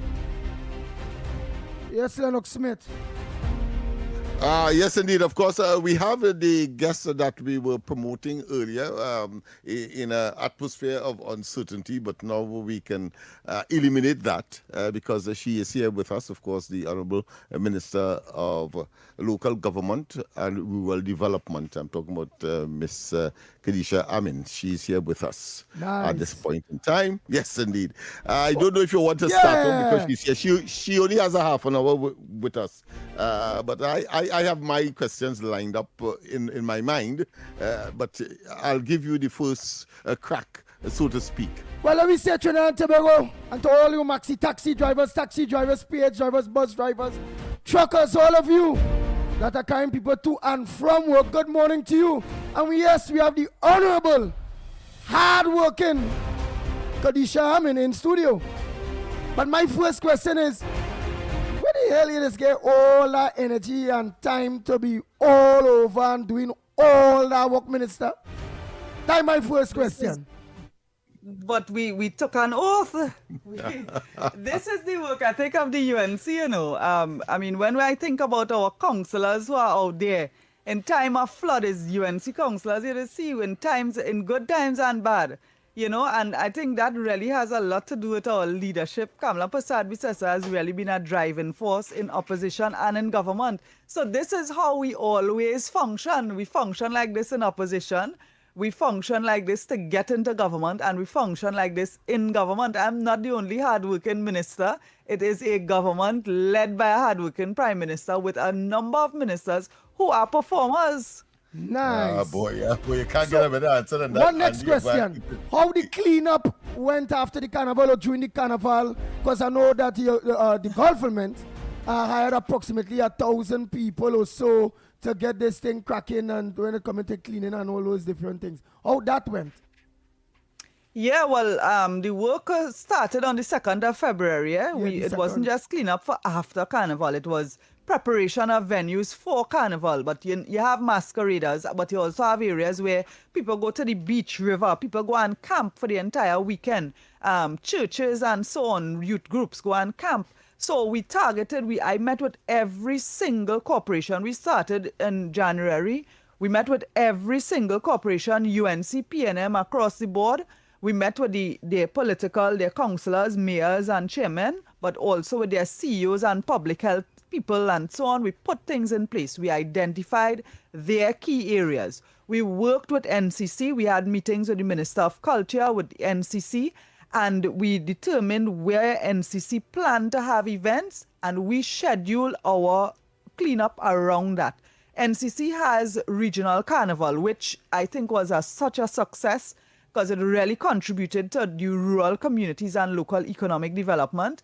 But they had 18 regional coordinators for regional carnival, and so we had 18 regional coordinators in our carnival cleanup program that allowed us to liaise directly with NCC to ensure that every event, whether it was stick fighting, calypso, a pan event, as well as Juve and Monday night mass, and of course Tuesday on the road, that every event was covered, kiddies carnival, everything. So I think that collaboration allowed us to have that success. The regional corporations usually do carnival cleanup, but I think the coordination of that and the resources, because we would have put just over 1,000 additional workers on the road, and that is for the entire country. But you also had the regional corporations, daily paid workers who were part of this exercise. You had compactors, backhoes and trucks, flat tray trucks working. You had the water trucks and so on. These were procured by the various regional corporations, and I sat with them and went through their needs, and some of them we actually adjusted it based on what we knew was going to happen and the outcome we wanted to achieve. So I'm really grateful for our coordinators, both on the NCC side and the local government side, our mayors and chairmen who worked with us, as well as those workers who were out there. And that is why I made it my business to be out there with them before Carnival, as well, and while they were doing the preparation, as well as, Tuesday night we didn't sleep. So when everybody was having their last lap, we were getting ready. We mobilized, some crews were mobilized as early as 10 p.m. on Tuesday, Carnival Tuesday. But by midnight and 1 a.m., most of the teams started work. By 2 a.m., Tunapuna and Aruka was spotless. Arima was wrapping up. Penal had a second crew come out at 4 a.m. You had areas like Rio Claro and Sandy Grande. Sandy Grande, the chairman, was out there power washing the street. So that is the kind of dedication it took. And by where my target was by 5 a.m., we should be finished.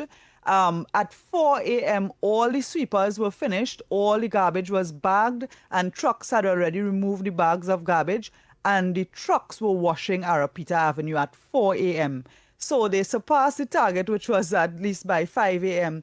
And the thing is, these things happened before, but the coordination and that collaboration across ministries, the coordination with the 14 corporations, I think they were able to do much better this year in terms of having the place spotless. Nice. Before my co-host Lennox Smith asks you this question, I have to come direct now. It's only half an hour she has. I know, one more. This one really serious. Go ahead. One more, yes, one more. One more for me. Yes. Right, because remember the carnival done, well, they did great when it comes to clean up all those various things. What is on the top of everybody's minds, because the ground report will always ask the hard questions, which is how the pilot project going, where people can, which we know that people got hired within the corporation and all those various things, and other people are looking to be hired. So how the pilot project going so far, and when can people see more employment again, because that's the cry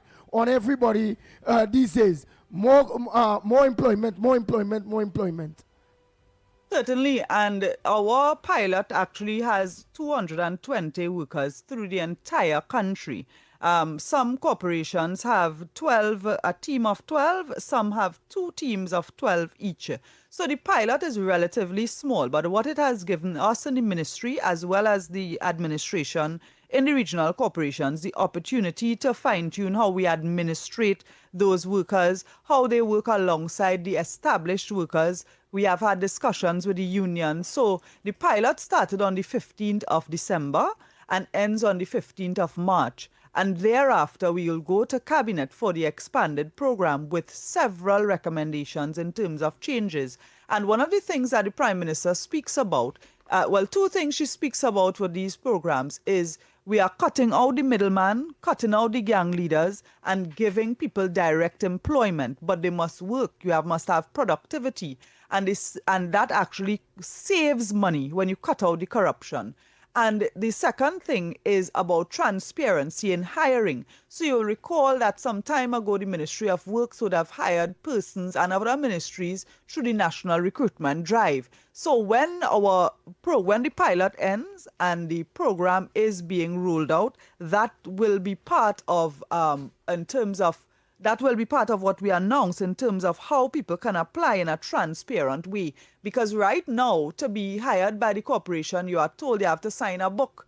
And I mean, they still hire who they want. You have people who signed the book for years, it's like getting a HDC house. You keep applying and you're waiting there for years. So that transparency is something that the Prime Minister has asked all of us to treat with, and we will, at the time of when we are having the actual program being rolled out, we will be announcing how we will have more that transparency in terms of allowing every person to have the opportunity to apply. In case you, of course, just joined us, we have with us in studio of 91.1, of course, Talk City, Minister Kadisha Amin, the Minister for Local Government and Rural Development. That being as it may, let me just piggyback on what Andy's original question was, and that is, for Carnival, we normally will find, elements of the national security walking the streets and so on.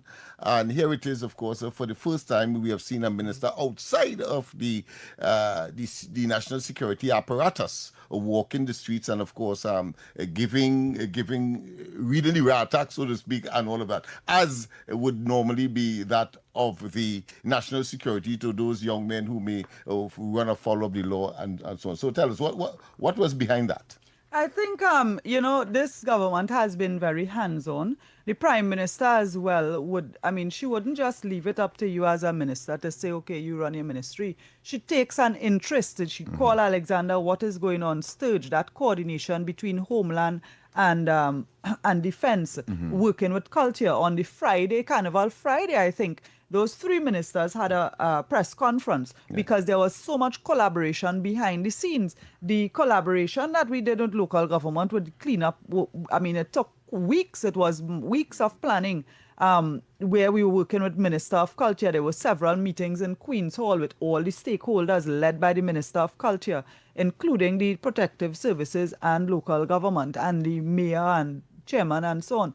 So there was a lot of behind the scenes, but I think the Prime Minister taking that interest and micromanaging and from the, as a leader. And that's the result. Yes. I was up 2 o'clock Wednesday morning, which was yesterday, looking at Port of Spain, and I saw, of course, as you rightly said, so I want to confirm, in other words, trucks washing the streets from Frederick Street, go right back to Charlotte Street. I saw all the way down to the avenue. Yeah. I saw a mist-like apparatus that they're using, maybe to discharge a sanitizer. It's a disinfectant. Right. Okay. Yes. Right.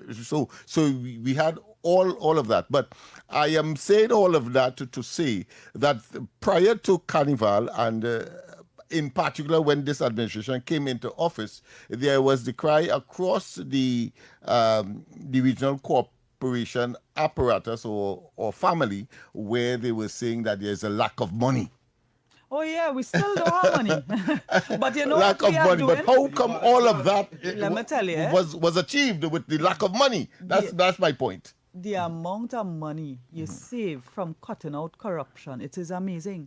You cut out corruption, you cut out the gangsters, you cut out these middlemen, and you employ workers directly. You know what happens? You get a better handle in terms of the management to ensure that the program goes where it should go. Right. That's one. And secondly, you get to pay workers more money, individual workers. Oh, yes. I observed that as well. Overall, it costs far, far less. So whereas people were getting $89 a day, and then you're complaining they work 1 hour and go home, they get $89 a day. On our program, they were getting $240 a day. And in some cases, some of them had to actually work double shift because they came out after Juve at 10 a.m. They worked till about 3-4 p.m. and they go home and they came back out at 10 p.m. So those workers, they really did work. They saw that dedication. So I am saying productivity in this country is an issue. I have been having talks with the union. NUGFW represents a huge portion of the workers in local government, and the productivity issue has to be dealt with. But you cannot discredit that there are workers who come out at 3 a.m., 4 a.m. and do what they have to do as well. The San Fernando Carnival Committee, I think led by the mayor himself, has complained with respect, of course, to the inability to provide cash resources as prizes this time around. And of course, as a consequence of that, the minister said, well, all right, if you give us that heads up, so to speak, then we will reduce your budget slightly. And yet still, we have a situation where you have been able to get the same group of individuals to produce so much on time and well, as you rightly said, because I wasn't aware that they were being paid more. Yes, they were paid significantly more. And have people knowing that they're getting a more meaningful salary is also an incentive to them. It's just 1 month, so you pay them a decent salary, because when you pay somebody $89 a day and they work all week, they are away from their children, they are away from their family. They by the time they go home, or they could just buy a bread and a soft drink for their child, for themselves. They're not even eating properly. They're going out there and they're in the hot sun. So, these things and everybody cutting grass. Yeah. But in terms of meaningful productivity and how that feeds into sustainable development, how that feeds into local economic development, how that feeds into development of our culture and the well-being of our communities. That is what we have to think about, not just you cut grass and you get them a pay. So you call it employment. If it's not meaningful employment, what are you doing to that person, that home, that family? What are you doing? I raise that point as well because it appears that there is a concentration of regional and or other local government entities that would have been dominated by the PNM, and there is where the major complaints have come, whether it be San Fernando, whether it be Port of Spain, whether it be Diego Martin, whether it be Laventille. So could you give us an explanation as to why? Because we are not hearing it, we have not been hearing it from the others that would have been dominated from or by the UNC, so to speak. Lennox, these fellas complaining before it even happened. I hear you. They're complaining before. The mayor of Port of Spain was the most uncooperative. Don't talk about Diego Martin. I mean, she was non-existent. She refused to meet with our team, but, a corporation is run not just by the mayor, but also you have the CEO, you have the engineer, the works foreman, you have the public health inspectors who are very important. Those administrative of the process. So the thing is, this carnival cleanup is a normal exercise. If a corporation, for instance, doesn't have any carnival, NCC carnival celebrations, that doesn't mean they don't have carnival-related activities. Right. So we worked with all of them because I'll tell you, for example, Sour Laventille and Diego Martin didn't have NCC activities per se, but the bars, the rivers, the beaches, those areas will have more people. People dispose because of as a consequence of this spin-off from the same carnival. Yes, the festivities. Exactly. So I told every corporation, you will have workers on this thing. And, from day one, the mayor of Port of Spain started complaining and making allegations that, we had cut his funding and therefore he couldn't do a list of things for Carnival. Well, the figures varied every time he spoke. He started off with 10 million, and he went to 12 million and so on. But nonetheless... And he accepted 7, I believe it was, at the end of the day, or 5. The thing is, I was a councillor. I know how we work from the ground up. Right. So the first thing I asked all corporations, don't tell me you don't have your program to clean for this year yet. Send me a program from last year. Let me see what you did last year, and I will meet and discuss with you how we can improve. Let's identify the target areas and whatnot. Port of Spain mayor was the only one to refuse to send his program of works. I worked with all the others. Well, the thing is, I have my resources, so we were able to get the schedule of how Port of Spain was cleaned for Carnival using not only the regional corporation, but CPEP and other resources in the past. So we knew the requirements. Now, one of the coordinators on this program was also a former chairman of the Downtown Carnival Association for many years. So he had an intimate knowledge of all the celebrations in Port of Spain. So we were able to plan in advance, even without the mayor's cooperation. And I tell people, we don't play politics with rubbish. If you want to play politics with rubbish, that is your business. Play with yourself. We are about doing the people's business. So we had a draft schedule of what the cleanup should look like. So when we met with them and they presented their proposed schedule for the current year, we were able to make some improvements with them. We sat with them and made those improvements together. Port of Spain Mayor, as I said, refused to send his schedule. And after we issued the number of workers that will go to every corporation, and we asked councillors to recommend people, P&M councillors send names, the same ones who say they don't want no part of the program is a UNC program. They send names for people to be employed, and their people were employed and working. Beautiful. So we didn't discriminate. We worked across the board. The thing is, the people were trying to use all kind of opportunities for political whatever. Yes, political and benefits. I think we just worked beyond that. Nobody on our teams were bothered by it, and it happens both in local government, but it happens in culture as well. There are people who are P&M who feel that them own carnival, and I think the demonstration by the minister and by the prime minister in terms of the regional carnival, in terms of Flavor Village and what it meant to the nation and to our small entrepreneurs and so on, it surpassed any criticism that they had coming forward. So just the way they boo Flavor on the launch, and after they was jumping up when Marshall and Patrice and all those artists were there free of charge, is the same thing that happened on our side. They were criticizing it, but at the end of the day, it turned out to be a success. Well, as a teacher, of course, some people learn slower than others. But at the end of the day, as well, would you consider, before I ask you for your closing remarks, would you conclude that it was a storm in a teacup as far as with a political flavor, as far as these corporations are making, of course, heavy weather of something that doesn't exist? What storm? In a teacup. That didn't bother me in one bit. All right, your closing remarks. That didn't bother us.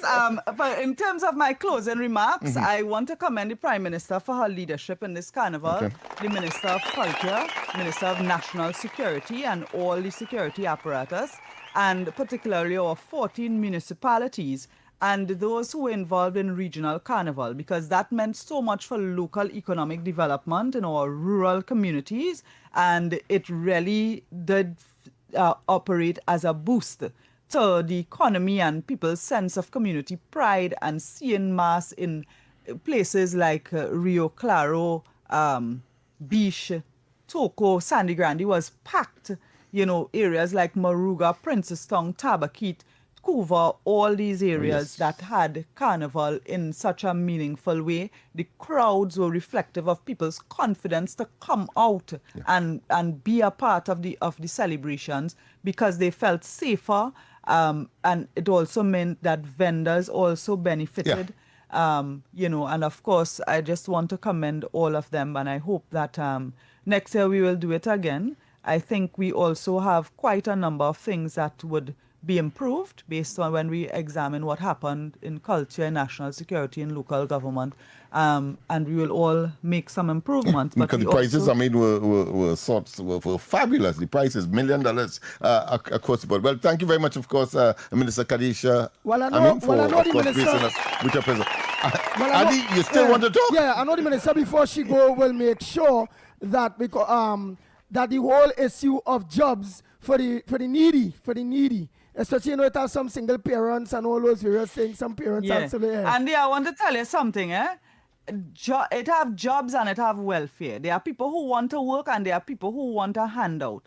We have jobs, so people who want to work, and there are people who are willing to work, and even though they have their challenges, they are willing to work. We could work with that. But you see, when people want to come and they need a job because they're needy, in some cases, they actually need welfare. They actually need other psychological support and social support. So we have to separate the two, and you can't just give somebody a job because they need an income. But it is also about balancing their need for an income and productivity, while we have to filter those who are in need of, as I say, social support. Some of them need counseling, some of them need help to deal with their problems at home.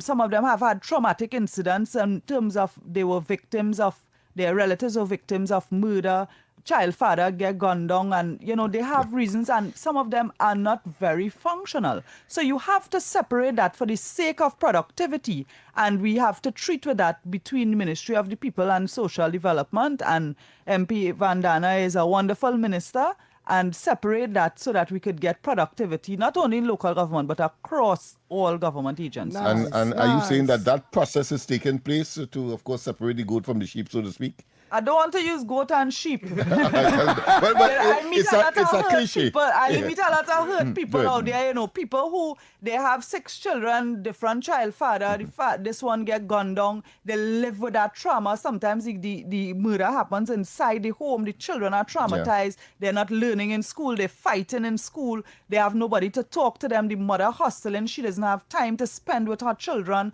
and what that means from a parenting perspective, how that child produces in school, how he affects his schoolmates. All of these things require different type of intervention. Minister, just before you go, how do you balance that emotion personally?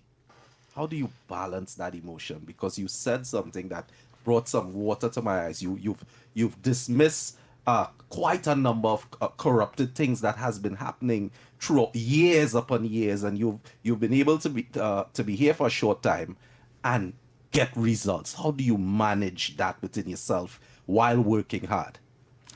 Manage meeting people who have their stories. And holding that load. Yeah. To me, that is an anchor, because it reminds you of how important it is for you to be in this position and to perform based on those experiences. And as an MP, even in opposition, I've been very much on the ground. As a minister, you can't. I mean, every time you go somewhere, people treat you like a minister. But when you go somewhere and you are treated as an ordinary person and you see people's reality, it informs your decision making. You're only human. Yes, and we are human, and all of us are human. Yeah. So for me, I mean, because sometimes when you listen to people's story, it could keep you up at night. Yeah. But for me, it's important to find solutions that will not just solve that one person's problem, but will deal with this in a systematic way. So how do we translate problems into policies that will give us solutions to everybody? Because not every single mother who is in need will come and sit with a minister. Yeah. But we must make decisions. Giving her a handout is not solving it for the other hundreds of women who may also be in that speak to. situation. Yeah. So I mean, and I think working alongside Kamala Persad-Bissessar, even before she became a political leader, before she became Prime Minister, and seeing her, how she makes decisions, how she always thinks about the small man, how she always thinks about how that will affect the most vulnerable. For me, that is important in how we as ministers make decisions. You have to think from all sides, not just what is best for your government or what will look good, but what is best for the people. And that is why sometimes you take unpopular decisions. So when the Prime Minister decided to dismantle the URP and get rid of the corruption, of course it was hard. And the people who are crying the most are the people who are complaining that you took away the crumbs, and they don't understand that the PNM was running away with the whole bakery, and you complaining that you're not getting crumbs anymore. And here is Kamala Persad-Bissessar saying, scrap the whole thing and let us teach you to make bread so that you could make a whole loaf for your family. Wonderful. Very good. Thank you very much, of course, for gracing us with your presence here. Of course, that was Khadija Amin, Honorable, of course, Minister of Local Government and Rural Development. We will be back in a short, and of course, we'll take your calls. I mean, it is just fantastic. It's getting hot in here. Your news anytime, anywhere. Join us nightly at 7. TTT News. Committed, accurate, relevant.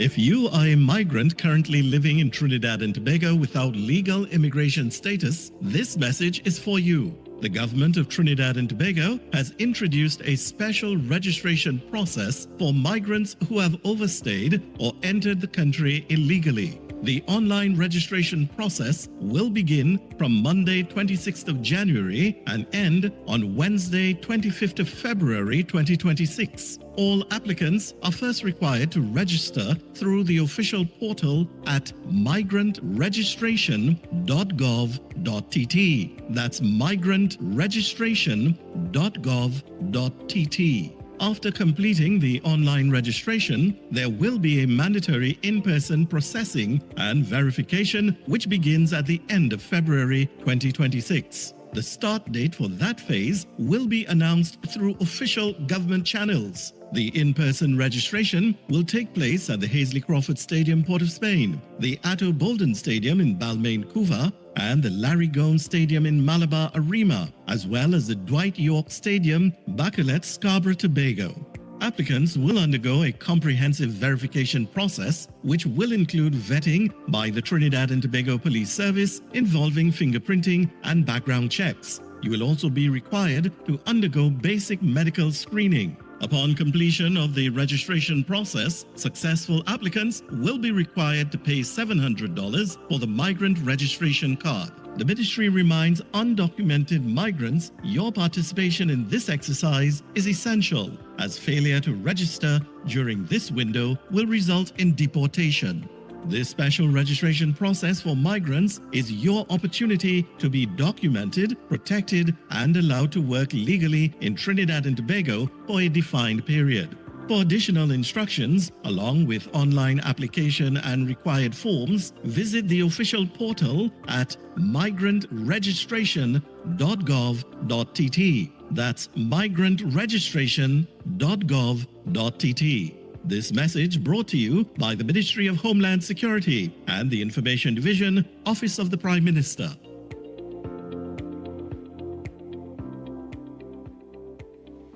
Time as Road March Monarch is highly significant. Senior instructor at UTT, Dr. Rudolph Otley, drew comparisons between Marshall's victory and that of Calypso legend, the mighty Kitchener, Alwyn Roberts, noting that he has now surpassed the iconic artist's achievement. The steel band was a major component of determining the road march of the year. That doesn't exist now. The steel band plays little or no part in determining what the road march is. Secondly, you have a competition between maybe two exponents of the art form during Kitchener's time frame, which was between Kitchener and the mighty Sparrow, until later on Shadow came in the 70s and Blinky, I think, in 62. Dr. Otley says that not only accompaniment made a difference, but also the mode of composition of tunes. On his own, Sparrow was on his own. Where in this era now we have Marshall winning with 3 collaborations, one with Patrice, one with Super Blue, and then with Bunchy and Kenny Fabulous. So that there's some significant things that have happened between the 40s and 50s to what is happening now between 1997 and 2026. Dr. Otley explained that even something as fundamental as the driving force behind the music can set one winning performance apart from another. In the Kitchener era, an important variable was the melody, the melodic structure of the calypso. That has now changed to the rhythm of the calypso, where once you deal with emotions and feelings, now you're dealing with speed and timing. Dr. Rudolph Otley said several factors shape modern winds, including writing music for large steel bands and the impact of technology, which allows visitors to know the tunes before arriving. He added that differences between eras make comparisons limited. In other news, the Trinidad and Tobago Police Service, Tobago Division, is reporting a safe carnival period. Providing an update during Carnival Tuesday celebrations, Senior Superintendent Rodil Kirk said from the start of Tuesday's celebrations, officers were out in their numbers and no major incidents were reported. Starting with the Juve at the Color Hall this morning, a crowd about 2,005 walked the street this morning, and tonight we have the mud bands parading Scarborough. We had estimated about 4,000 persons I will see on Scarborough now. The police are along with the bands. So far we have no reported incident, and I'm happy for that. Superintendent Kirk noted that the Tobago Division adopted a zero-tolerance approach to any incidents, noting that officers' quick response during the parade of the bands on Tuesday resulted in the arrest of one man. Earlier, our officers were called into action when there was a little altercation, and they took those persons out of the celebration, and that is good. Things went smooth after that. I also want to thank the Tobago public for being well behaved. On Carnival Monday, Assistant Commissioner of Police Michael Pei said knives and cutlasses were confiscated during roadblock exercises. However, no major incidents were reported. And in some sport now, there was plenty to smile about for Trinidad and Tobago on day one of the 2026 Pan American Elite Track Cycling Championships in Santiago, Chile, as Tennille Campbell delivered in style. The First Citizen Sportswoman of the Year 2025 wasted no time making her mark, claiming gold in the women's scratch race on Wednesday, her first victory of the year. Campbell crossed the line ahead of Cuba's Marlies Garcia, with Olivia Cummins of the USA rounding out the podium in third. The UCI-sanctioned event carries significant weight beyond the medals, with athletes using the championships as a key opportunity to register their first UCI points of the year, as the road to Olympic qualification for the 2028 Games begins to take shape. And that was your TTT News Update. I'm Carrie Roberts. Have a great day.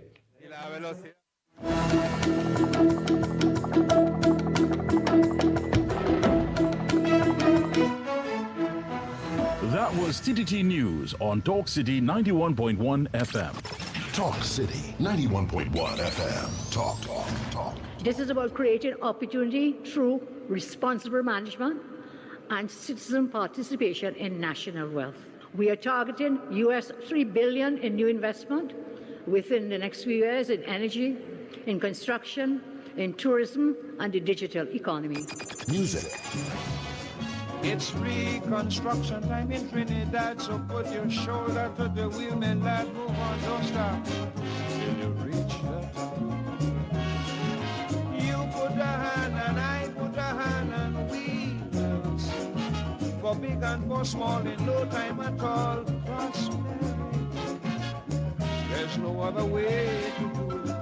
Show your patriotic spirit, unity, somehow. If Trinidad ever needed you, it's now.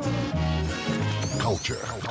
The budget has goodies and some not so goodies, but that is because fairness requires that everyone plays their part. Engaging conversations, latest news, our music. This is Talk City 91.1 FM. The International Monetary Fund has acknowledged what it describes as positive strides by Trinidad and Tobago in advancing economic reforms and economic diversification. The update comes at the end of the IMF's two-week official visit, during which the team met with economic, political, and social stakeholders across the country. The IMF noted the initiation of an economic recovery driven in particular by continued strength in the non-energy sector, notably services and manufacturing. The fund also cited favorable medium-term prospects, with anticipated developments in the energy sector projected to raise GDP growth in the upcoming years. It pointed to what it called a broadly stable macro-financial environment, including low inflation and unemployment, adequate international reserves, and a sound, well-capitalized banking sector. The IMF also highlighted continued investment-grade status and access to international financial markets, referencing the successful $1 billion sovereign bond. Further, it cited progress in public financial management reflected in 2026 budget measures, advances in financial sector regulation and stability, and renewed momentum towards diversification, digital transformation, and new growth sectors.